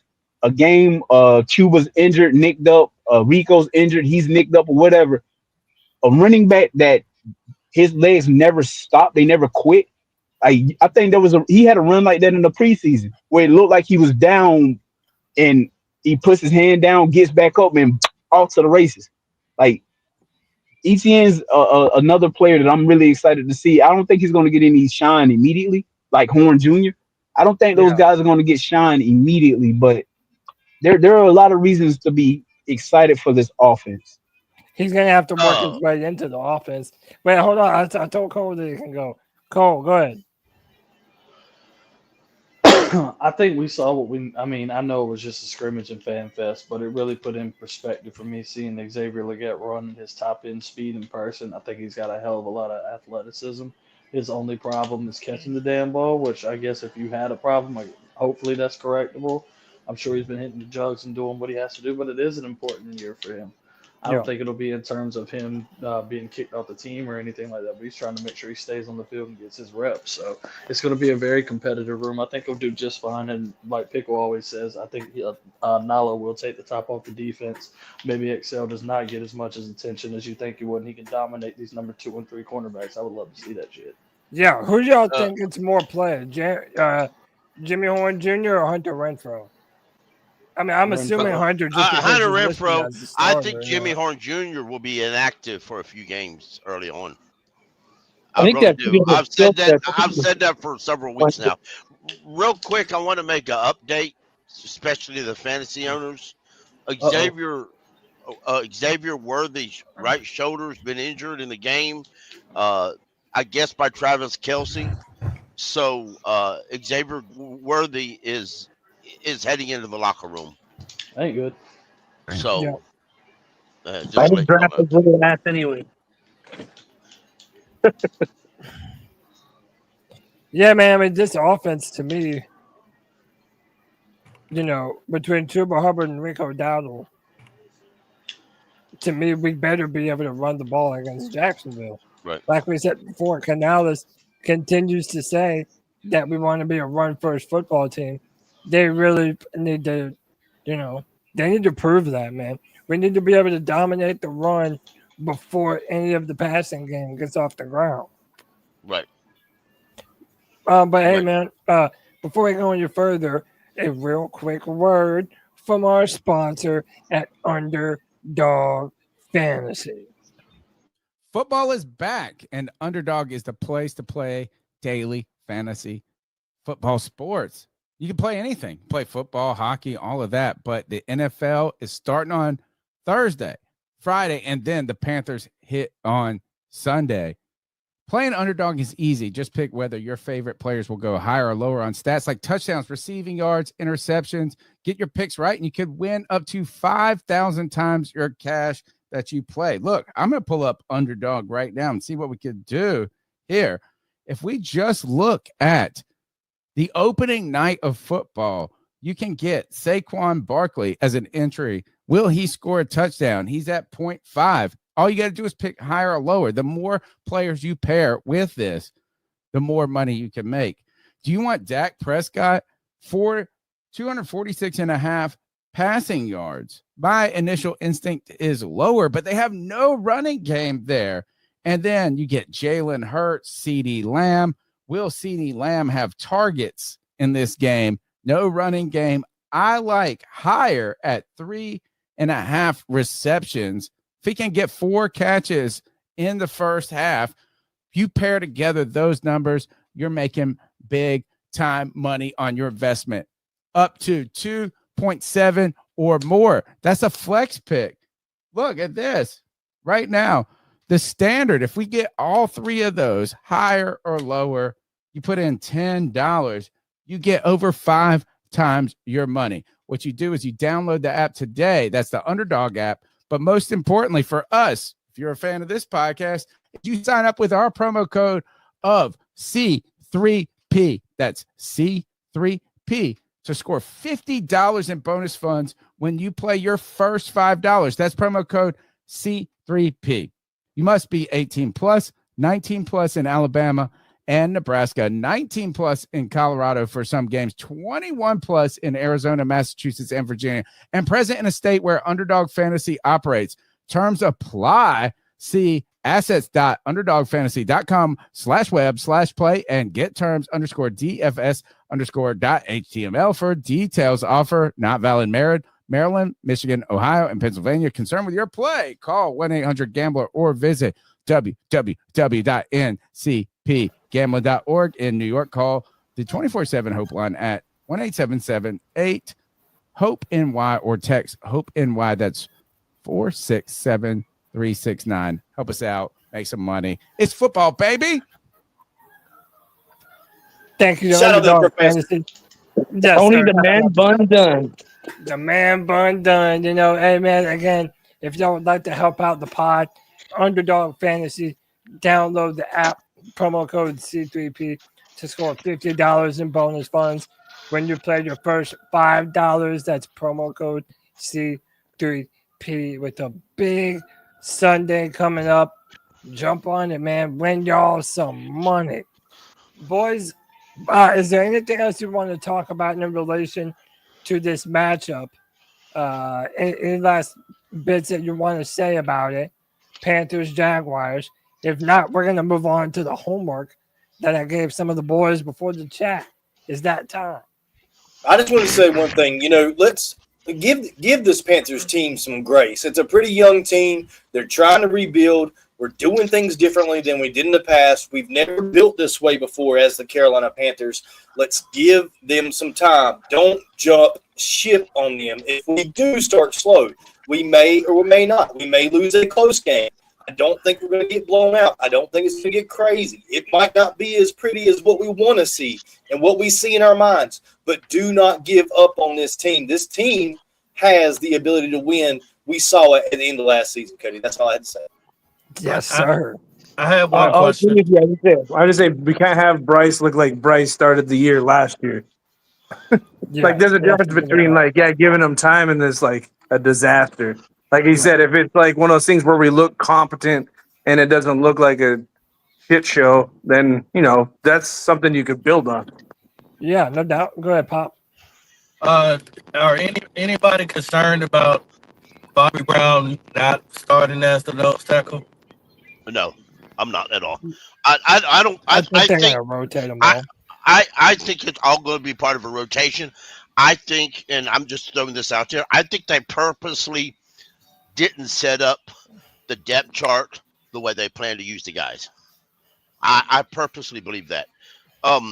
For example, when they go into a 4-2-5 or a nickel, I think they're going to. I think the starting interior linemen are going to be Trishir Wharton and Turk Wharton and Derek Brown. I think the only time they're going to use Bobby Brown, unless it's just a regular rotation, is when they actually use a 3-and-down lineman. And I don't think they're planning to use the base 3-4 for a majority of this year. I think they're just not going to use it all that much. But that's just I think they originally planned on it, but as the development of the defense got carried away, I think they just realized that they're going to have to use more nickel and be in more of a 4-2-5, a nickel defense than their base defense. But I think it keeps them a little adaptable, Pickle, because I think they could play Bobby like double Browns if they're getting ran on. I think it gives them options of some big bodies to help stop the run if their base isn't getting the job done. Right. I understand some people have this opinion that Bobby Brown was upset when he left the Rams because he wanted more pass rushing opportunities. Well, we did that for Ashawn Robinson last year. and we were nice, and we got him his 7 sacks, and he's hunky dory. And I don't want to make a routine of paying a big defensive lineman a lot of money so he can show everybody that he can rush the passer real good. But I understand though what you're saying. If they're calling this a 3-4, they need to have the depth chart built like a 3-4. But that's my issue. Okay, we had a problem stopping the run. If you look at first time Wharton's PFF when it comes to the run game, it's not good compared to Bobby Brown, who was good at stopping the run. So I don't understand why would I put a smaller guy in the middle. I mean, I don't know how they're gonna line it up, but what I've seen on the depth chart as he's being a nose tackle, and I'm like, what?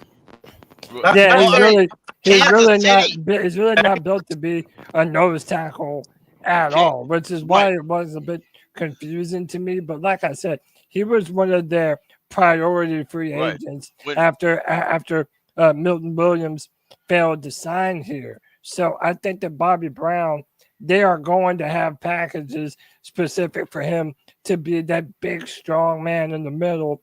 So that's why I'm not really worried too much about Turk Wharton being listed ahead of him. I think on early downs, you might see Bobby Brown more than Wharton. But then on those second and long, third and long, that's when I think Wharton will come into play more. Wharton played full time in the 4-3 defense of the Kansas City Chiefs on the inside, right next to Chris Jones. And he played there for a couple of years, full-time starter right off the bench, interior defensive tackle in their 4-3 defense. So he has experience. I mean, that's what got him paid. So I have faith that he can do it. So we'll just have to wait and see how it works out. So yes, sir. All right, boys. It's that time. We're going to call our shots. We did this on the Tuesday show, but I'm going to let everybody else get their opinions off. We're going to go through game by game. We don't have to go in depth with all of them, but I want to know what your win-loss record for the year is, and we're going to sort of keep track of it to see what everybody thought. Now, what we're going to do is, in order to have it not take all night, when I go to you, I'm going to ask you 3 games in a row. So first up, it'll be Jacksonville, then Arizona, then Atlanta. Give me your win-loss for those 3, and then give me at least a brief explanation on why you think it will be what it is. All right, so we're going to go Jacksonville, Arizona, Atlanta. Let me switch it up here. I'm going to go with Drew. Drew dropped out. I'm still here. Oh, not me. No, you're right. No, you're right. You're still here. Do you want me to go? Yeah. I think that's a win-win-win. I think Jacksonville is just – they have a new coach. They have too much going on. I think we have a chance if we play base and we run the ball well and are efficient passing, that could be a win. Cardinals, I feel like it's like the reason we get beat by the Cowboys or something, or the teams we lose to. We just seem like we always have the Cardinals number. So I just think that continues. True. And the Falcons, no matter how good or bad the dirty turds are, we always split. So I feel like this is going to be a win, and then we'll probably end up losing the next meeting. It's just kind of how the NFC South runs. Yeah. No, I echo much of what you just said, man. Hey, man, we have a special guest in the C3 Friday Free For All. It's been a while, but his presence has been missed. We got Strats back in the building. Strats, what's up, brother? Yeah, what up, guys? How you guys? what's up, man? How are you? Doing good, man. How are you, brother? Doing well. I already said so. But yeah, glad to be back. Yeah, man. Happy glad to have you back, back. bro. Yeah, good to have you, man. Yeah, so we're doing some season predictions. And I want to ask your first 3 games of the season for the Panthers. where you have us going against Jacksonville, Arizona, and Atlanta. And also just let us know what you think about the matchup this Sunday against the Jaguars overall, and if that's a win or a loss. Well, it should be obvious that I took a step back throughout the preseason and pretty much everything this offseason. So my viewpoints are, not well read. I guess I'd say, I'm not up on it, but I don't know. I mean, obviously, I hope we win. All those games, but Right. I don't know. I will say the only thing I can really say truly and honestly is that I watched them play during the preseason and they really don't look like fantastic, firecrackers like pulling my socks off. So at all. they maybe marginally better than last year. And I don't know. So maybe 1 or 2 out of 3 of those games we win is kind of what I'm thinking.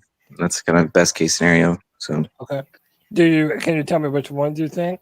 Like, is there certain games you see us winning or losing? I'm thinking, so the first one's Jacksonville. What are the other 2? Arizona. So we're on the road week 1 and 2 against Jacksonville. Yeah, I have it up there. So the gray squares, those are the home games. So we're 2 on the road, Jacksonville, Arizona. Then we have Atlanta at home.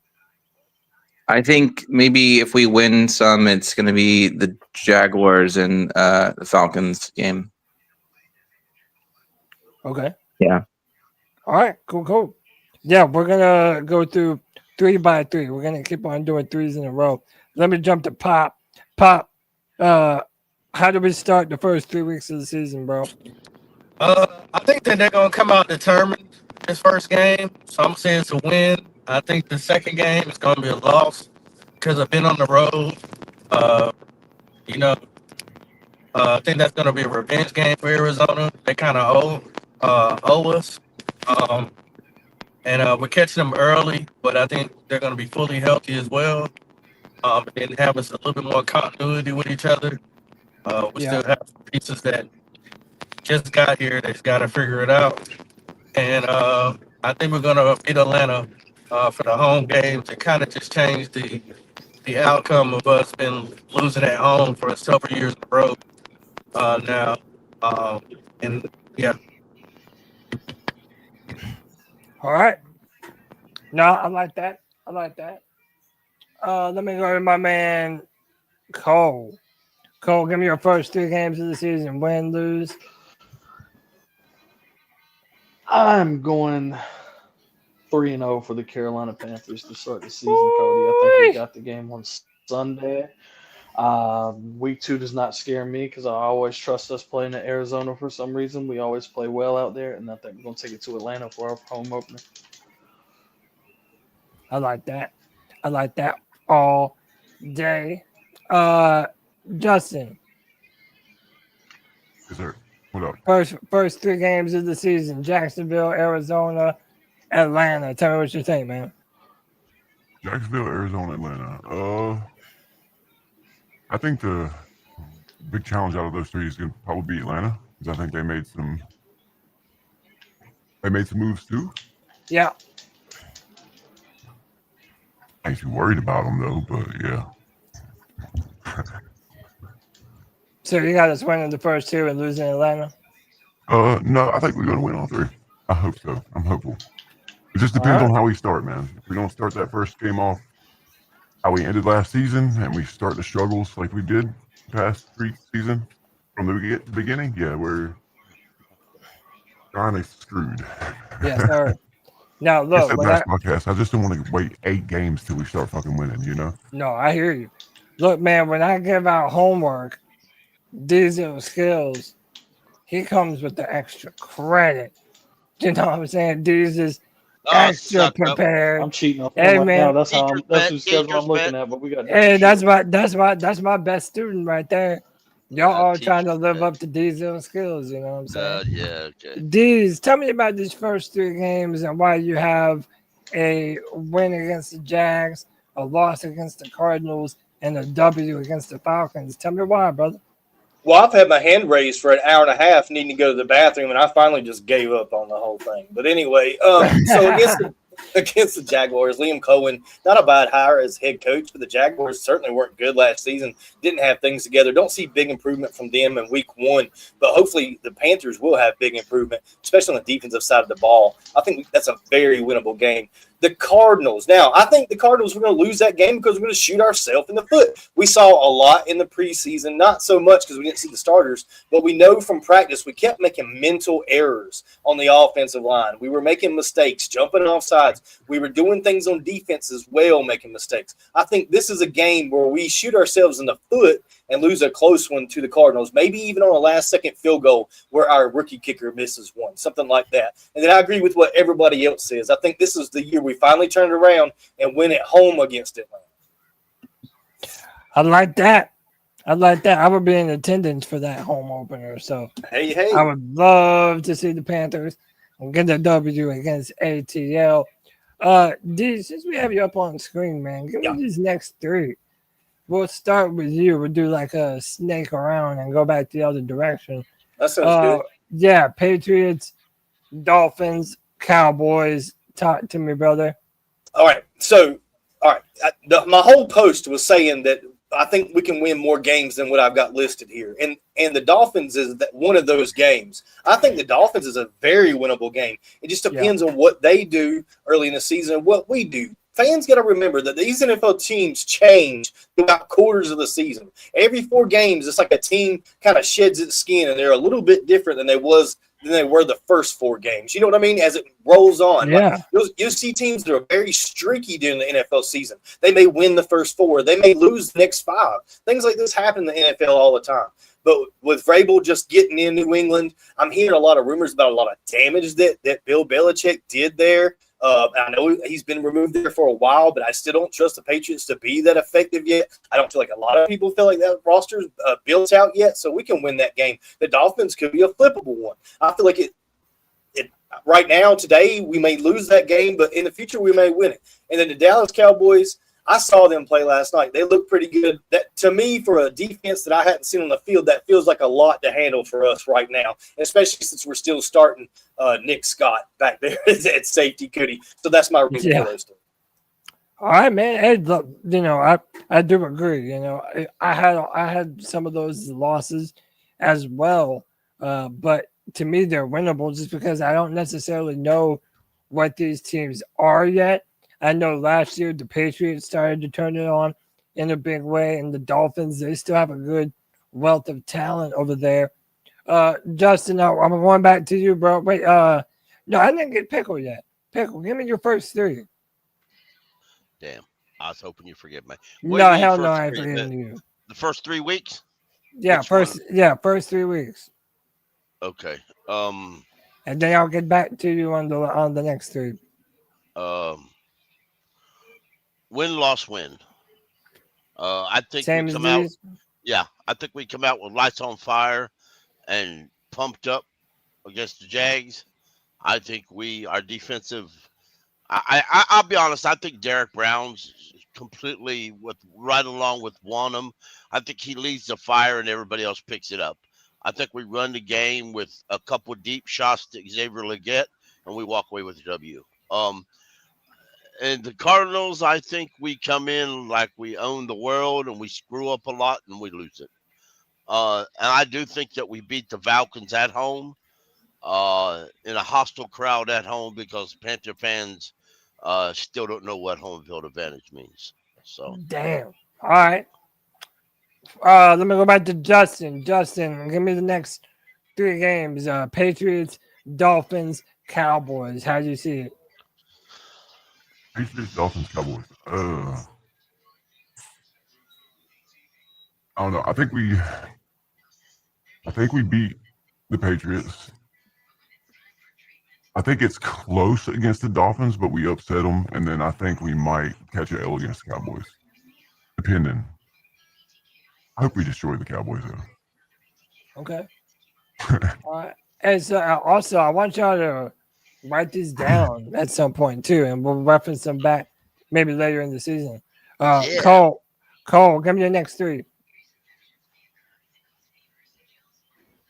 Cole, you there? My next 3, Cody. Yeah, I'm here. I got us over The Patriots, I got us losing to Miami, losing to the Dolphins, my friend. Little run ended. So losing to Miami. And what'd you say, the Cowboys? Oh, Ooh. yeah, we're going to lose the Dolphins and Cowboys, but we're going to beat the Patriots. Okay, so you have us 4-2. All right. Vegas Drew, jump in on this, brother. Give me your Patriots, Dolphins, and Cowboys. Drew, do I got you? We'll come back to Drew. Pop, do I got you? Yeah, I'm here. Yeah, I agree with Cole. I think we're gonna lose to the Cowboys and Miami. I don't think we have that type of speed to keep up with them. But anything can happen, and I think we'll beat the Patriots because they don't have enough talent. So right now, my record prediction is 3-3. 3-3. All right, that's reasonable. Not bad. That's All right, I'm here. 4-2, but I'll take that 3-3 as well. Honestly. Yeah, go ahead, Drew. Yeah, so I'll say next three it'd be win against the Patriots, and then, like everybody else, I think that's probably 2 losses. Although I don't think that's a guaranteed 2 losses, but I just think that looking at the Cowboys, I think those 2 are going to be 2 winnable games. Like Pickle said, or someone D said that earlier. These teams look so much different in a quarters of the season or week to week. So I think by that time we play the Dolphins, and I think they'll look a lot different. I think they're going to be probably A-Chain will probably be out. And who knows if Tua will have another concussion. So it's hard to say with that team because you just don't know. They're so inconsistent. So I think those could be wins, but I'm going to put losses in there just to be realistic. So I think we'd be at first 6 games. I think we're at 4-2. All right, Good points, 4-2. Yeah, no, those are great points. I'm Pickle. next. Yeah. I think we dominate the Patriots. Literally dominate them. I think the Dolphins. I think Derek Brown strip sacks, fumbles Tua, and Tua's out for the year. With a concussion. And I think the Cowboys. I think we win with a fumble by Miles Sanders, and we return it for a touchdown and win the game. I like that. I like that. I like that all day. Diesel skills. Let's jump into the next 3. Jets, Buffalo, Green Bay. Now, to me, this is when the schedule really gets hard. Like from here on out, yeah, it's tough sledding. So, right on up on the screen, you have WLL. Are you still seeing it that way? And tell me why. Yeah, I mean, Bills and Packers, both those guys are probably in the hunt for the Super Bowl. The Jets are. The Jets were a disaster last year. The Jets will probably be a disaster this year. Ask any Jets fan. They'll tell you firsthand. The Jets struggle every single year. I know they got Justin Fields. I get that. I understand they want to run the football, be a physical team. Well, so are the Panthers. We're not going to let them just walk all over us. We're going to fight. We're going to beat the Jets. I feel confident about that. I feel like we're more developed and more organized than they are.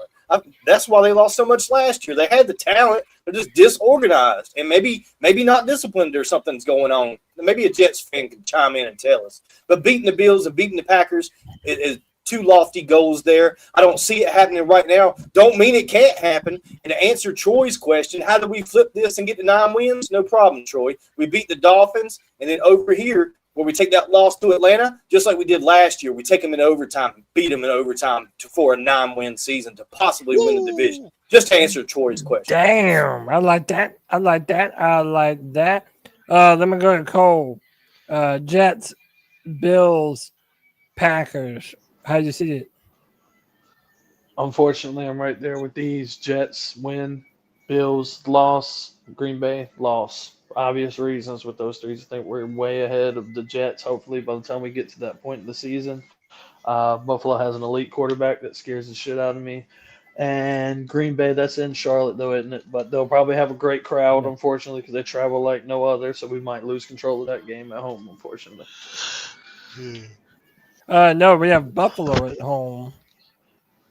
And Buffalo's home. Is Green Bay home? Green Bay's on the road. Green Bay's home too, isn't it? Or no? No, Green Bay's on the road, road. even more so to support my argument at On Lambeau. the We are road not going there. again. We're going to get crushed on the road again. That helps my argument even more. My fault. What? I'm looking at these too. No, you cool. Justin, Jets, Bills, Packers. How do you see it? Jets, Bills, Packers. I like what's on the screen, honestly. I think we can beat the Jets, Bills, and Packers. If we beat them, we're a lot more ready than I thought we were, to be honest. if we beat the Bills, they got the former NFL MVP on the team.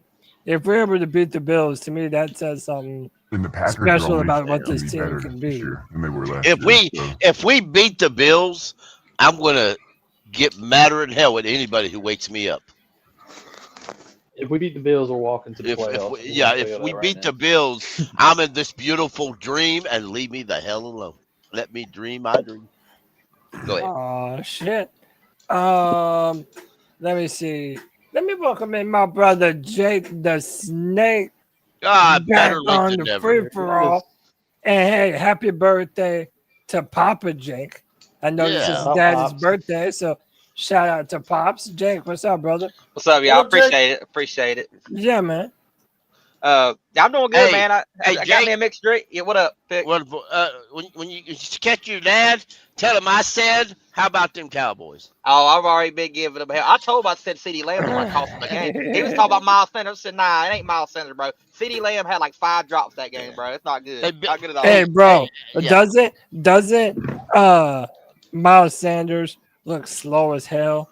Oh, he did. He had that one big run. Yeah, he looked slow as hell the whole game. And the Zach Bond ran him down. And it Ain't no looked looking to it, Cody. He is slow. No, it looked like Zach Bond was running a 4.9. He think he was doing something linebacker. Hey, how bad is it when Jonathan Mingo might be an upgrade over CeeDee Lamb? Oh, God. They're going to have to get another running back now because they can't just lean on Javonte Williams. As good as Javonte Williams is, they got to have another back. Yeah, his health won't let him lean on him like that. I know. That's what I'm saying. They got to get somebody else, too. Yeah. Black Shear. Good job. Anybody watching Herbert tonight and wonder what could have been? Hey, don't read my mind, bro. Oh, we already been down that road. That's a long road. That's a lonely road. I know, but dude, he's looking fire tonight. Oh, he always has, man. He's a great quarterback. He really is. Yes, he does, bro. All right, man. Jake, I'm gonna make you jump into the deep end, brother. We've been picking. Sorry, Jake. Yeah, I know you're good. I already prepared for this. All right, hey, jump in, bro. I want you to pick all the way through Green Bay. Okay, so the first 4 weeks, dubs. I got us going 4-0 from the start. Woo-hoo! All right, so I got win, and then I got us back-to-back losses against Dolphins and Cowboys. I got us win against the Jets. Then I got back-to-back losses. Whoever's got this up here, we damn near got the same thing going. Yeah, this is D's list. Actually, it is. I'm looking at my list. We got the same exact list. I'm just liking. We got the same exact list. The Well, only difference he had an L versus the Cardinals. Oh yeah. Okay. So Okay. So where was that? The Jets win. Okay. Back-to-back losses with the Buffalo Bills and Green Bay. All right. You guys win against the Saints. You guys lose against the Falcons, 49ers, Rams. Okay. And then I got us winning. Yep. That's the only thing difference is I got us winning against the Cardinals. That's the same exact list as mine, except Cardinals. All right. Wonderful. All right. I love it. I'm going back to the man, Diesel Skills. And we got the New Orleans Saints up next. Give me the next 3. New Orleans, Atlanta, and then our only primetime game, San Francisco.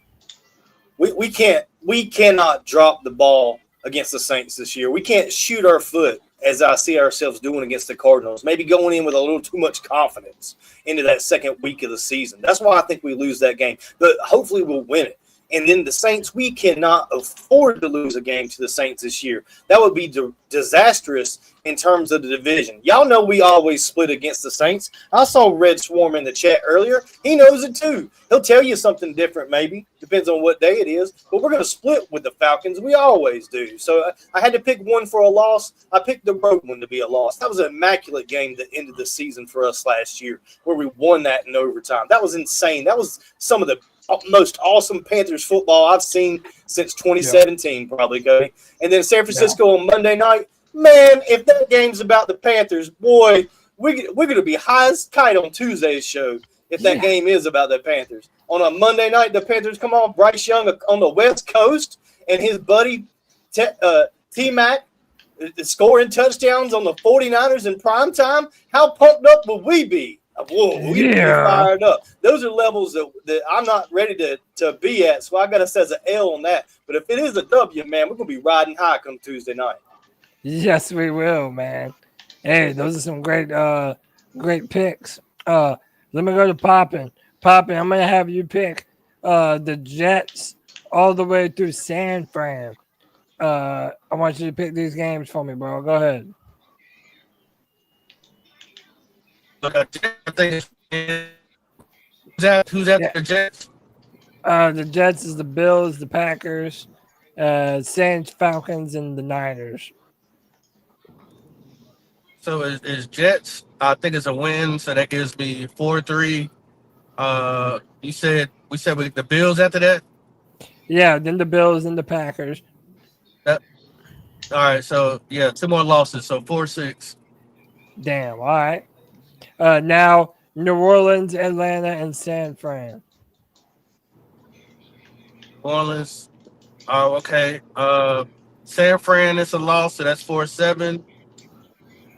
Saints 5-7. Atlanta 5-8. All right. And did you pick San Fran? Yeah, San Fran, that's a loss. Yeah, 5-8. 5-8. 5-8. All right. All right. Panther Pickle.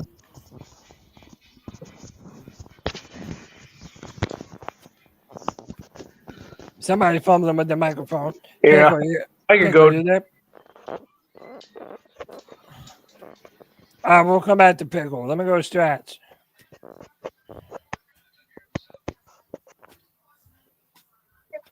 Stratch, you there, brother? I can take over here and go with mine. Yeah, all right. Go ahead, Drew. It's me and you on your hoodie. I know, right? Me and you. I go. Your pal. I mean, I think everybody thinking Jets win. I mean, no one's scared of that quarterback that everybody, like half of the Panthers fans wanted. But so that's a win, and then I don't see us beating Bills or the Packers. But so that's one win, loss, and then I'll say beat the Saints, probably lose to the Falcons, and I think upset. The only real upset I have of all season is going to be I think we could beat San Francisco. Just they've lost so much, I think we have a shot at taking them down. Especially if McCaffrey's not playing, and I'll almost guarantee that one.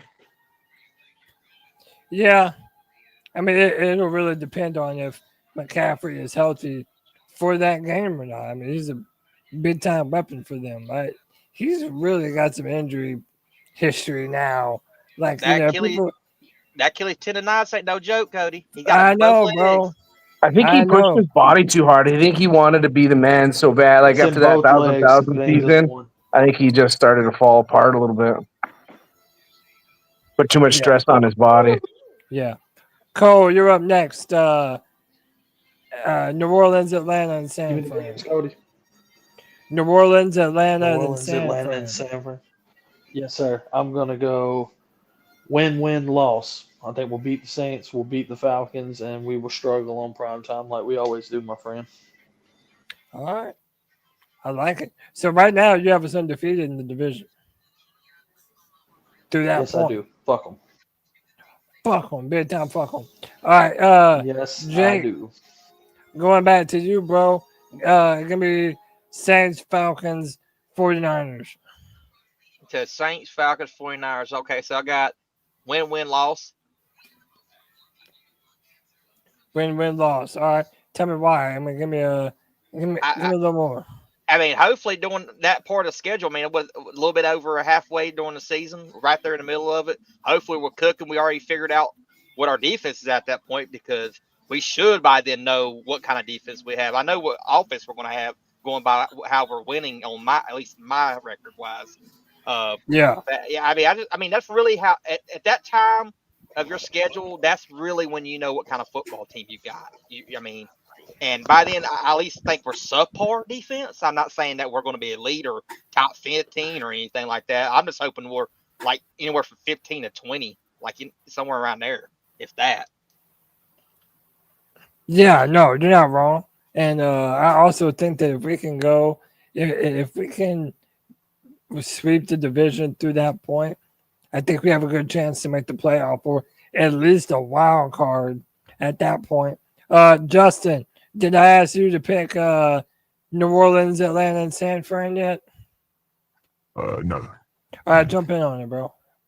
First of all, I think we're gonna fucking destroy New Orleans this year, both games. Yeah. All right.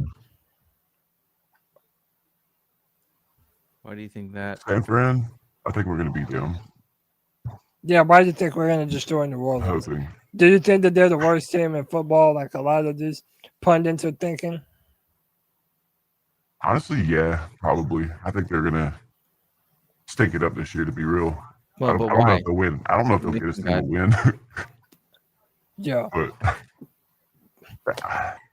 definitely gonna win. I'm gonna bug you with the questions. I'm curious because I'm trying to get back in it and I want to see your angle. You know. I think we might drop that next game against Atlanta. I don't think we sweep them. To me, it's like even if they have a bad roster, division opponents always play you tough. Like always, man. Yeah, that's they why. normally are. Yeah, like I had us going 1-1 with Atlanta and New Orleans. Yeah, but I think we're gonna destroy New Orleans. But I think we'll go 1-1 with both the others. Yeah. All right, I like it. Strats. I know you've been tapped out, but whatever. We're just having fun. Give me LA, New Orleans, and Tampa. So we have LA, then we have a bye, and then we have two division opponents back to back, New Orleans and Tampa Bay. What are you thinking, man? I'd say maybe we lose LA. You know, it's probably going to be opposite of whatever I say.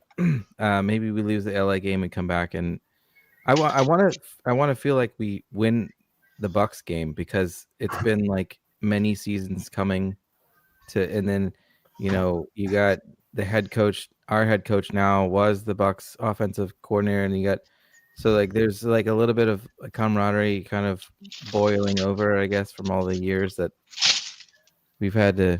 From the recent, we used to dominate the Bucks.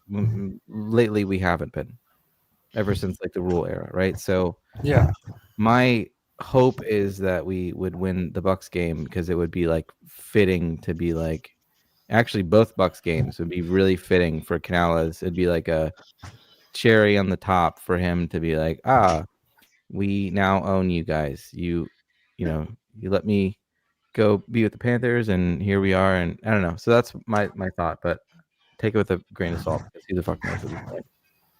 Yeah, I hear you. I was go just going to add on to what he was saying about the Bucks as well. Can our cornerbacks be healthy for that game? I feel like one of our two corners is always hurt when we play the Tampa Bay Buccaneers. Always. Yeah, and I'm trying to hope that we stop the trend of Mike Evans just gashing us every time he plays us, man. That's despicable. Despicable, I tell you. Pickle, go ahead. Give me New Orleans. Yeah, did you pick New Orleans, Atlanta, San Fran yet? No. I haven't picked since the Cowboy game. You didn't pick the Jets, Buffalo, and Packers? No. All right, we'll start from there and go all the way to San Fran. We beat the Jets. We lose to the Green Bay and the Buffalo. And we obliterate the Saints. Both times, by the way. But We lose to the Falcons, and we lose to 49ers, and we lose to the Rams. Okay. All right, man. This is a tough schedule. A lot of people say this schedule is easier than last year. I don't know if I believe that. Thank you. I don't know if I believe that. I think this schedule is tough, and especially at the end. Yeah, I mean, I know. I mean, a lot, and also it depends on how healthy the teams are to this point. But a lot of these games, like I can see the division being up in the air those last 4 weeks, and you have three of the 4 games are division opponents. So that'll be important football right there. We also got a couple. My Go bad. ahead. No, you're good. Go ahead. I was gonna say we also got a couple unknown teams in this schedule that we really don't know enough about because they have so much turnover on quarterback and just the team like Miami. Like I'm not sure about that game because there's so much that's happened to that team, the Jets as well, and the Seahawks. All 3 of those teams are teams that just had so much turnover that I don't know what kind of football team they're going to have. There's too many variables. I hate to say. I've used to say this all the time. There's so many variables in football in general, but like in this particular year, like a lot of these teams have different quarterbacks, that's who's controlling the offense, and perhaps different offensive coaches or head coaches. It's just kind of crazy. Wasn't the main point I was going to make. The other one was, this is another factor that I think we should not forget is that if there's any statistical information that we can glean from the Panthers, it is that Bryce does tend to get better as the year progresses, and it's the usual second half that he performs better than the first. Yeah. Let me go to Justin. Justin, give me. So here's what we'll do. Now we'll get all the final. Pretty much give me all the rest of your schedule from here on out. That's what we'll do for everyone. Just give me the last 4 or 5 games, whatever it is. After the bye week? Yeah. What we didn't pick LA. So start with LA, Justin. It's LA and then the last 4. Right, yeah. Oh man. I know this is tough, man. That's why I think this schedule is so tough. Go ahead. I do take back one thing. I agree with something somebody in chat said earlier. With if we lose against Atlanta, it'd probably be the first one. But I do want to point out to him that every year we do manage to lose to Atlanta, it's that second game when we're on fire, whenever we're having a good season. But for some reason, I know 2015 was because we took our starters out. Yeah, we still should fucking won that game though. But well, one of the reasons I picked us to lose the last game to Atlanta because we're in their home, we're in their dome. Yeah. The first week, I think I picked us or the third week to win because it's early in the season and we're in our house. But when we're in their dome, I know we almost beat him that one time, but traditionally we don't play good in the Atlanta. Atlanta's a big question mark for me this year, bro. Like I could do all the research about them, all I want to figure them out. I still can't fucking figure them out. I don't believe they're going to be as good as I think they're going to be. I think their starting quarterback has a history of injuries. I'd rather play Kirk Cousins. I'd rather play Kirk Cousins anyway. I think he's a statue in a pocket, and I think our pass rushers can convince him he should have retired. Yeah, but it's nonetheless, always the old guys that fucking tear us up, dude. Well, yeah, it has been for a long time because we ain't got a pass rush. That's what I'm saying. Like, I would not sleep on them boys because I personally believe, and I may be wrong, I believe Derek Brown is going to have a season that he breaks records. Yeah, I think he's going to have his best season coming back. I really think he's going to tear this league up. I really do believe that. I believe people are going to call him the best defensive lineman in the NFL by a long shot. Nice. But that's my opinion. Yeah. We need some of that. That's for damn sure. I think the last 4, when I'll go with I'll go with the same as on the list, except for I don't know about the Seattle game, man. I think we're gonna win that one. Tell them. I think we're gonna beat Seattle. Yeah. Is that a home game or away game? That's a home. Wait. Oh. So what? Okay. Oh, it's home. Ooh. No, let me see. Yeah, that's a home game. It's home game, yeah. I feel better. I feel better about that game. That's different. That's different. Yeah. Dave, is the same people that coached that team when Dave left that team, or did they switch it up? No, they're all different. Oh shit. Okay, I was about to say Dave knows that system. Right. But yeah, I'm actually about to have to head out of here, unfortunately. All right, man. I'll still be in this chat though. Yeah, man. All right, just take it easy. Justin, we appreciate you, brother. Appreciate you, brother. Have a great Shout night, out. man. KC's currently getting beat 0-10. Yeah, they're driving though. They're Yeah, almost they're in the red zone now, but Patty Mahomes. popping. Jump in on this, brother. Give me LA all the way through Tampa at the end of the season, bro. All right, so I can't really look at it that well. So LA is first, loss. Yeah. So that's LA. 5-11. That's 5-10. Yeah, they were coming off of the bye against New Orleans. 6-10. Tampa Bay. 6-11. Seattle. 7. I think we'll get that win. 7-11. Okay. And the final game of the season. 7? Yeah, it's at 7-11. And then Tampa Bay. That's another loss. They're gonna sweep us. Damn. All right. So what does that put your final total? 8? 7 wins. Yeah, 7 wins. All right, cool. All right. Let me go to Cole. Cole, give me LA all the way through Tampa. LA, you talking about first Tampa game or second Tampa game? Well, both of them. Yeah, Okay. all the way through. Go all the way through and finish the schedule. Yeah, all right, all the way to the end of the season. No, you're good. All right, I'll go loss at LA, and then I'll go win New Orleans. Is 16 home or away for Tampa? We're gonna win at home and split with them. So then just flip those, and then I'll give us a loss at Seattle as well. I'll count mine up. I'm at like 9 or 10. Give me 1 second. All right. 3, 4, 7, 8. Yeah, That's I'm at about 8, 10. right? Oh yeah, 10 wins. Yep. Yeah, that should be enough to slip into the 10 in the playoffs, bro. We're gonna have a very nice year with the division. We're gonna have one loss against Tampa. And it's gonna be, and it's Cody. I want to get this across. This is maybe more of a product. Y'all are saying the schedule is gonna be really hard. I don't see that. I think we're gonna have a good chance of winning some of these back end games that I initially thought that we may lose because of health issues with those other teams. You just never know what we're gonna happen. I think we're gonna have a product of having a weaker schedule and getting the playoffs.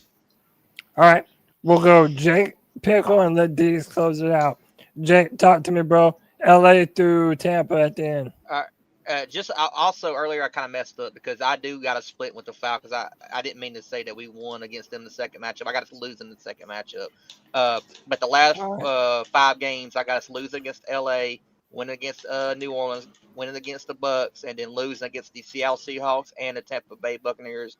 And the final record for us that I project is 8-9. All right, that's reasonable. I think that's probably what most people think that we're gonna do, a middle of the road sort of team. I'm hoping that'll be enough to get us in. We'll see. Panther Pickle, LA through Tampa. I think we'll lose LA. I think we'll beat the Saints. I think we dominate the Saints this year. The Saints hired Thomas Dimitroff to be their a consultant this week, and I believe they're preparing for their GM to retire or be fired midseason. They're preparing for it. they're tanking to get the first overall pick. That's evident. I think we actually beat Tampa, and I think we beat. How many times, Pickle? Once or twice? I think we beat the Sea Chickens at home, and I think it's a hard-fought battle.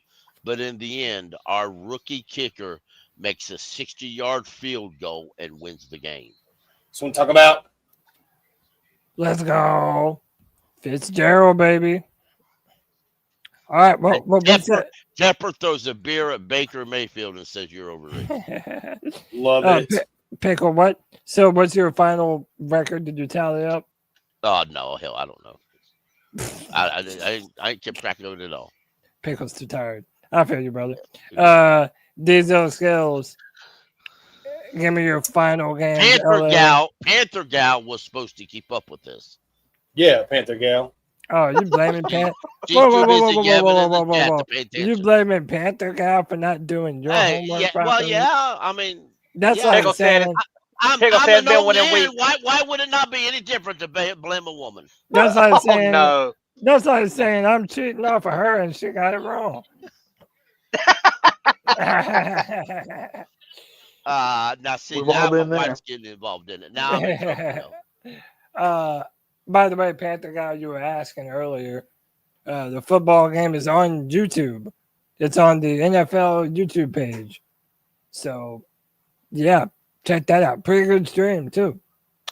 All right, my man. Who's winning the game? Who's playing? It's the losing. Yeah, 3. Chargers and the up Chiefs. 10-3. And the Chargers are up 10-3. It's almost at the half. They're in Brazil. Yeah, they're in Sao Paulo. Yeah.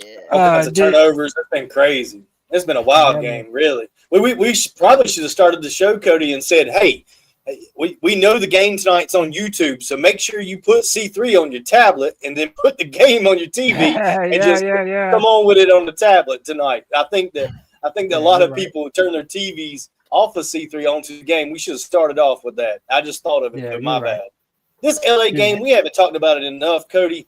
This LA game is who the Panthers really want to kind of be on defense. Avero come from that the LA scheme. Roseboom's from there. Bobby Brown III's from there. We really want to be LA, and LA had a crazy defense going down the stretch last season. They pushed farther in the playoffs than a lot of teams thought that they were going to do. And I'm kind of scared of that defense going against us and us being on the West Coast again, right, after San Francisco. So I'm worried about that game a lot. I think if you're a Panthers fan, you can go ahead and jot down that the Bills, the Packers, and LA Rams, if we beat any one of those three teams, we are doing something special here in Carolina. Those are the hardest games on the schedule to my account, Cody. So I do think that's a loss right now, but hey, you don't know what's going to happen during this NFL season. They could take a bunch of injuries or anything could happen. Not us, but them, the opposing teams that put us in position to get a W on those games. But I do have this one as an L. Moved on to the Saints. I'll tell you once again, we cannot lose to the Saints, okay? That cannot happen. We cannot allow that to happen. If we see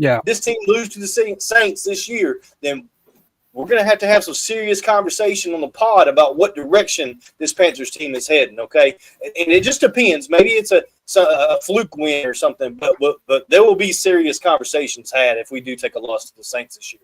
Nobody thinks they're good. Nobody thinks they're good. All right, but I do think they hired a pretty good head coach. They could be a problem in the future, to be honest. Just give them 3 years and they could be back. But for now, the Saints are really bad, and all Panthers fans can celebrate it. We lost to the Tampa Bay Buccaneers last year, Cody, at home.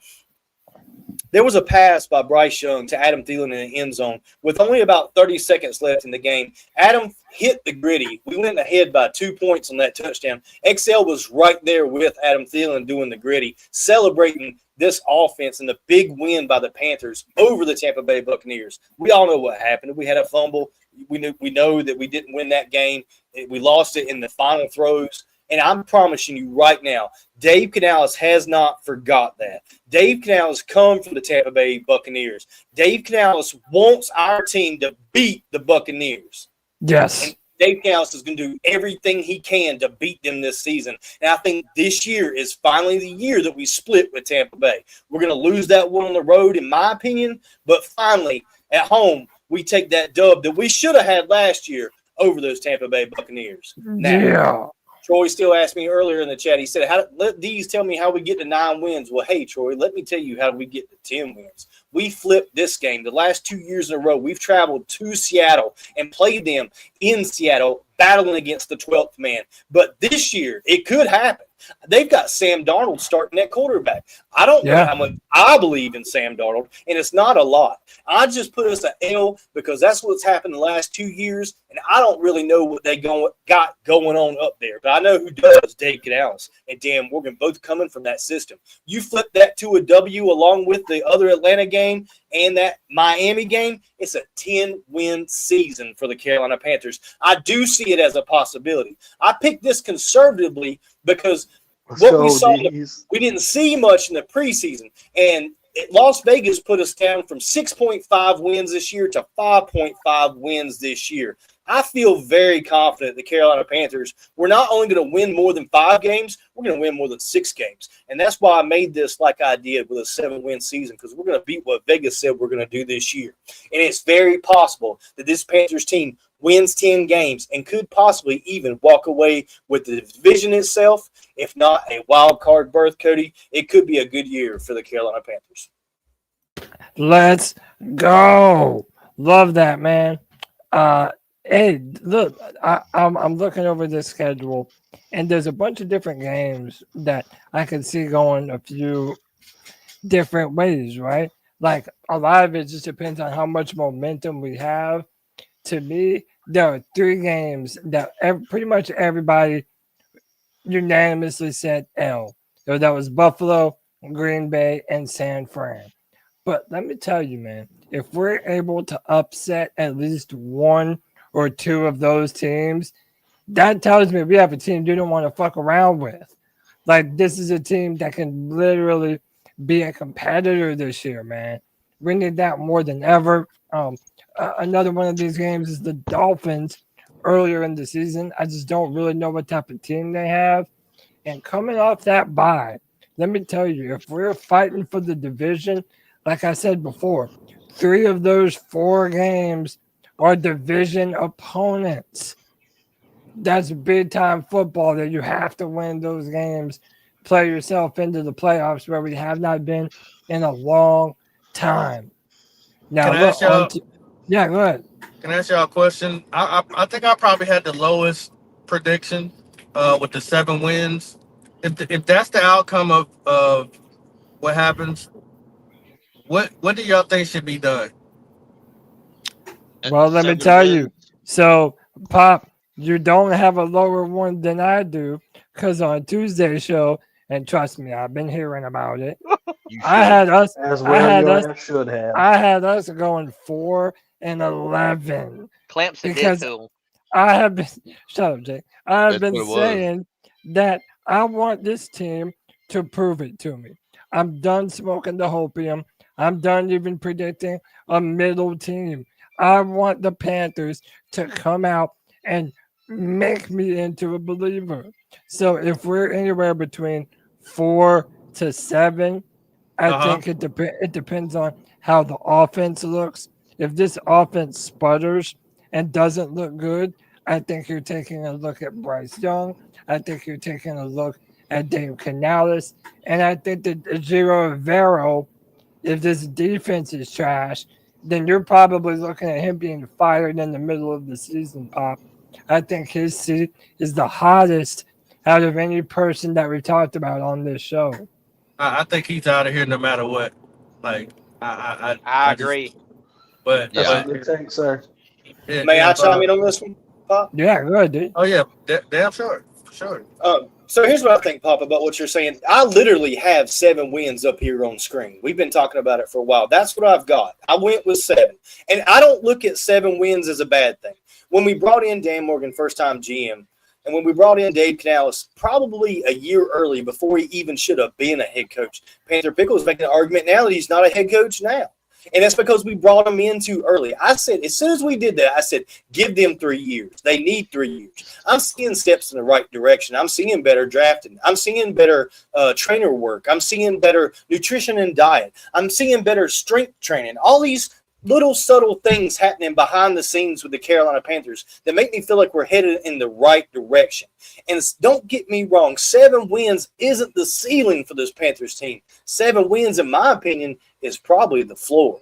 That's probably where we start. And if we win 7 and only won 5 last year, I don't think we're talking about firing Dave Canales. I think we're talking about firing the defensive coordinator for not developing talent. They've put Evero in a situation where he must develop the talent that he has. And if he's not going to do that, there's not a massive influx of veteran free agents coming in here to save him. We've made that mistake over and over, and it's high time we start drafting our players and making them work for this Carolina Panthers team. Thank you, Pop. That was my points on that. Awesome stuff, dude. Yeah, No, that's great points. And listen, I don't, as he said, I will expect my head coach to pay attention to the offense and the defense. Now, if he calls plays, if he calls offensive plays or the defensive plays, well, fine, so be it. But if you're going to but you still have to pay attention. If you're going to totally ignore the other side, you better make damn sure you got a guy over there that can comprehend that. Andy Reid totally ignores the defense, and he has for years. Why? Because he's always had a stud defensive coordinator over there that he don't have to pay attention to. I don't think Evero's that. I think they want him to be. I think that's why they highlighted and they bragged about him and they pushed him on this fan base and everywhere else. After one good year in Denver, just one. And it's the only year he was a defensive coordinator, by the way. I don't think he's qualified to do his job. I think David Canales is blinded or just doesn't pay enough attention to it. I don't believe David Canales will fire Evero midseason. I do not think he will. I think if Evero gets fired midseason, it will be by Dan Morgan and not Dave Canales. Yeah, they'll come out. They're going to tell you it was a joint decision, and they all wish him the best, la la la. But that's not the way it's going to happen. I'll be honest with you, Pickle. I think it needs to be Dan Morgan, regardless of the situation. I think it needs to be Dan Morgan that does the firing. It probably will be because David Canales doesn't. I don't think David Canales has enough much pull as even I thought earlier. I don't think he has that much pull in this roster built or anyway. But all that being said, I get impatient. I do. The boys here will tell you I get impatient. And I get cranky and I get that bitchy old man attitude sometimes. But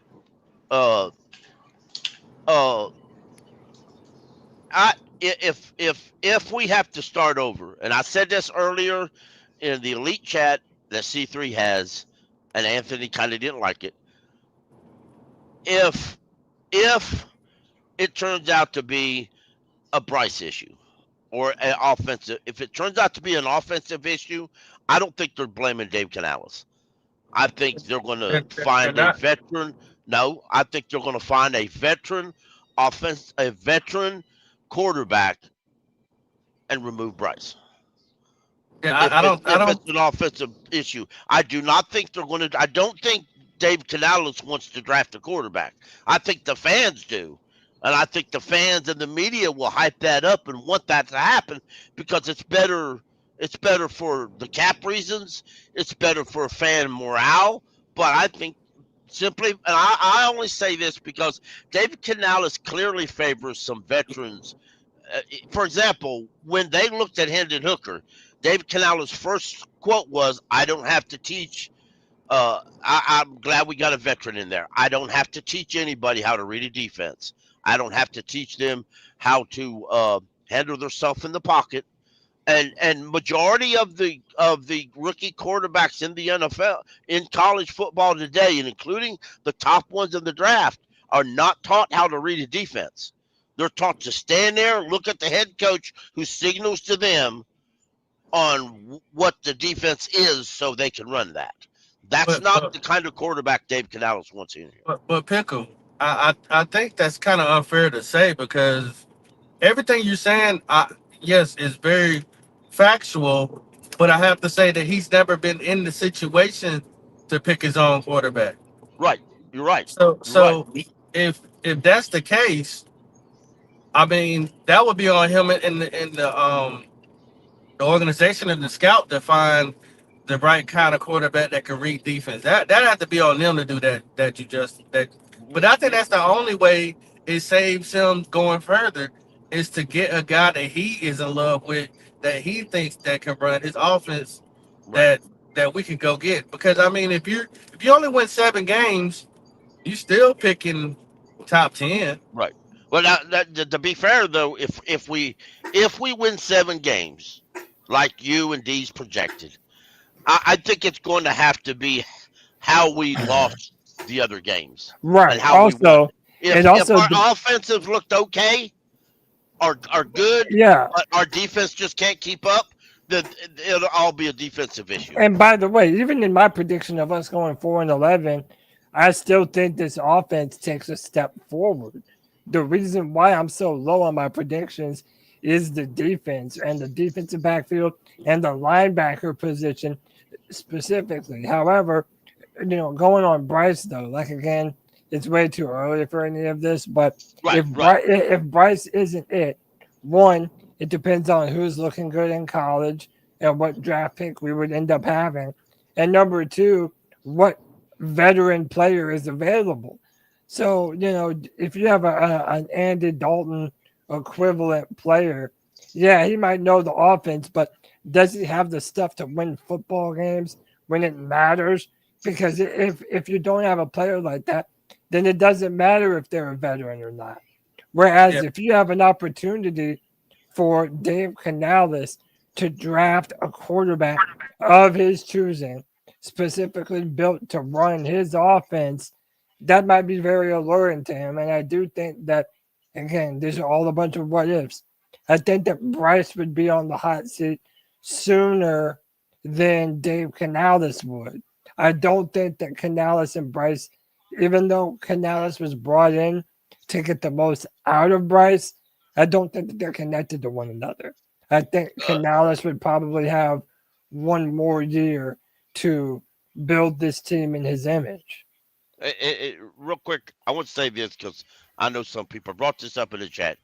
If you replace Ivero with a in-house guy, you might as well give Rivero more chances. You might as well re-sign him because it's not going to help.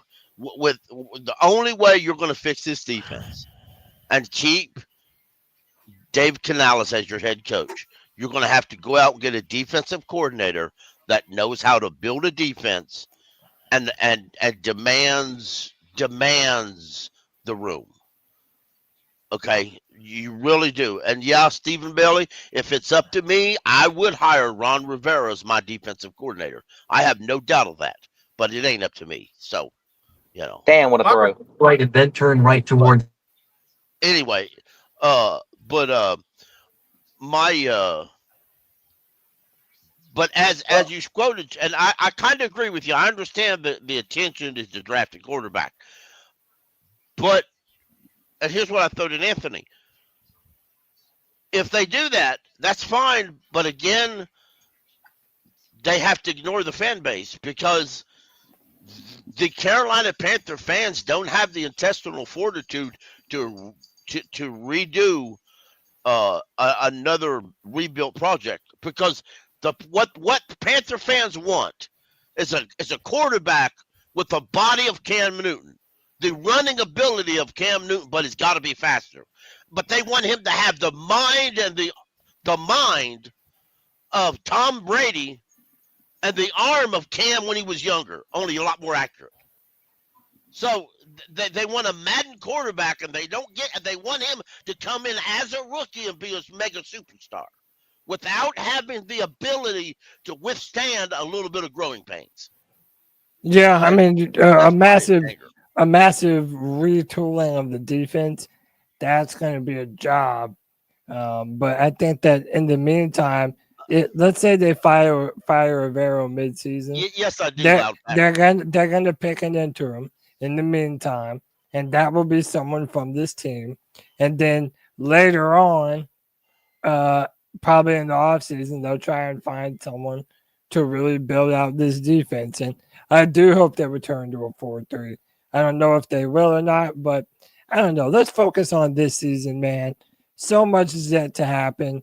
Boys, we're running up on about 3 hours, so I'm going to let everybody give their final thoughts, and we're going to get up out of here. I'll let everybody watch the second half of the Chargers and Chiefs game. We appreciate each and every single one of y'all for being with us tonight. As always, Poppin'. I appreciate you, brother. Hope you have safe travels carrying them vehicles that you got over there, man. And give me your final thoughts for the free-for-all, brother. Well, I finally just made it back to Charlotte, so man, yeah, ready to get out this That's trip. what's up. I hear you, man. Other than that, man, it's gonna be an exciting game. If you want to set the trend of where the thinking and the mindset of the Carolina Panthers organization, go out here and dominate. That's all you have to do. Go out here and dominate. If you go out here and dominate, man, you will really change a lot of these people's minds. And that's what we need to do. This What is a field goal! This is a must win.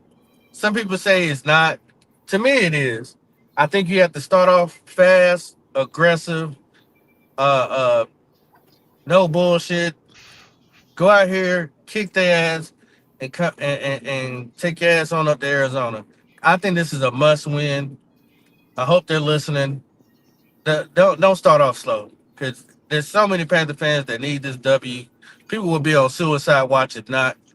And other than that, man, enjoy your weekend. Keep pounding. Keep pounding, popping. We appreciate you, brother. Yes, sir. Let me go to my man, Cole. Cole, give me your final thoughts for the free-for-all, brother. Excuse me, Cody. It's been a long off season, and I said it every week for a long ass time that we were 1 week closer to the season, and here we are finally. I'm so excited to spend it with y'all. The content's just getting started. We'll have something going tomorrow. Definitely have something going Sunday. Panthers win. Player of the game is going to be Bryce Young. I'm looking forward to it, my friend. Yes, sir. And we will be back for the post-game show, the first one of the season, 30 minutes after the game on Sunday. So y'all definitely check us out. Next up, my boy Jake, the Snake. Once again, happy birthday to Papa Jake. And give me your final thoughts for the free-for-all, bro. I appreciate it.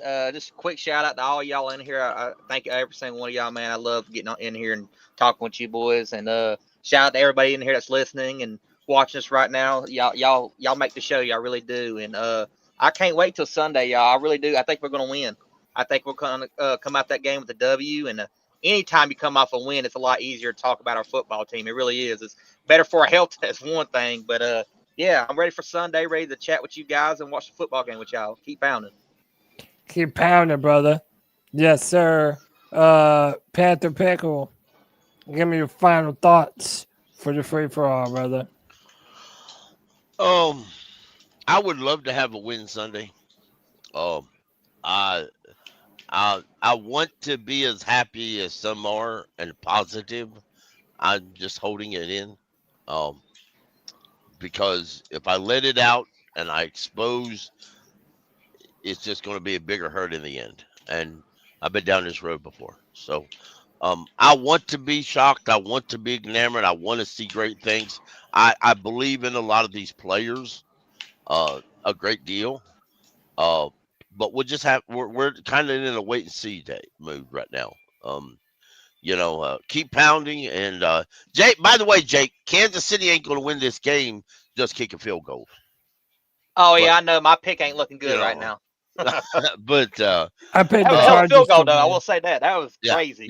Yeah. I did pick the Chargers to win, so right. I'm pulling for. But Kansas City, of course you did. Kansas City has always started out slow. It started out like their head coach, slow and old. But anyway, but it is what it is. So, but y'all keep pounding, and when all else fails, remember 2 things. Number 1, Clemson sucks. Number 2, who cares? I know it. I know it. I mean, Pickle said he's been mad all week. He's gonna have to stay mad at the end of the week. Hey, my brother, the brand ambassador, these ill skills. You know we love you, brother. Give me your final thoughts for the Friday free for all. NFL football is back, Panther fans. At 1 o'clock on Sunday, we will be battling the Jacksonville Jaguars. We're going to truly find out what Bryce Young and Dave Canales have in store for this offense for 2025. We didn't get to see them during the preseason, and Vegas even lowered their projections of what they felt like the Carolina Panthers could do. But the Jacksonville Jaguars haven't been a success. They haven't been playing well. They didn't play well last year. There's no reason for you to believe that them taking over them with a new brand new head coach this year, that they're going to come out gangbusters in week 1. That's not going to happen. We're returning with our offensive line almost fully intact.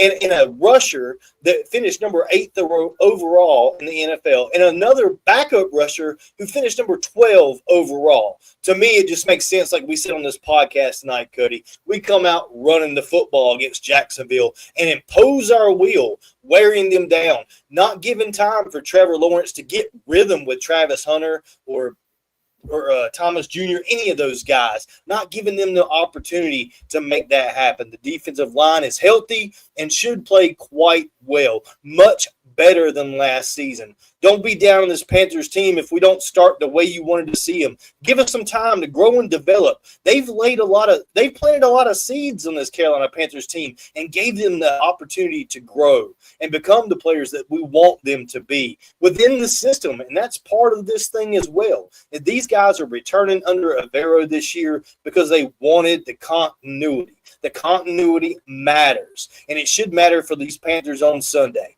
I'm not saying it's going to be a blowout. It's probably going to be a slugfest, but we need to impose our will and find a way to win this easy game for Carolina. Take advantage of the situation. Don't get too flashy. Don't get too crazy. Don't take risk. Just go out here, impose our will, and win this football game. I feel like it's something we can do, Cody. I'm looking forward to the first post-game show of this season, and I want Panther fans not to be lemons this year. Don't go jumping off a cliff. Stick with this team. Just like last year, it took some time to get us rolling. I'm not saying that's going to happen, but it could happen this year. We could need some time to get rolling this year as well. We're going to be there. We've got the pieces in place. It's going to happen for us, Carolina. I'm not saying that we're going to do everything that we wish to do this year, but we're on the right path. I can feel it. I can see it. It's on paper. We're moving in the right direction. Do not give up on the Carolina Panthers this year. And do not give up on the C3 Panthers podcast live with the post-game show on Sunday about 4 p.m. Make sure you're a part of that show. You can call in your cat calls at 252-228-5098. So if we're at halftime and you want to melt down and call in a cat call, make sure you do that. Be a part of the longest running Panthers podcast, Cody, because here at C3 is where the fans matter. C3 Legion until this Sunday for the first post-game show. Keep pounding.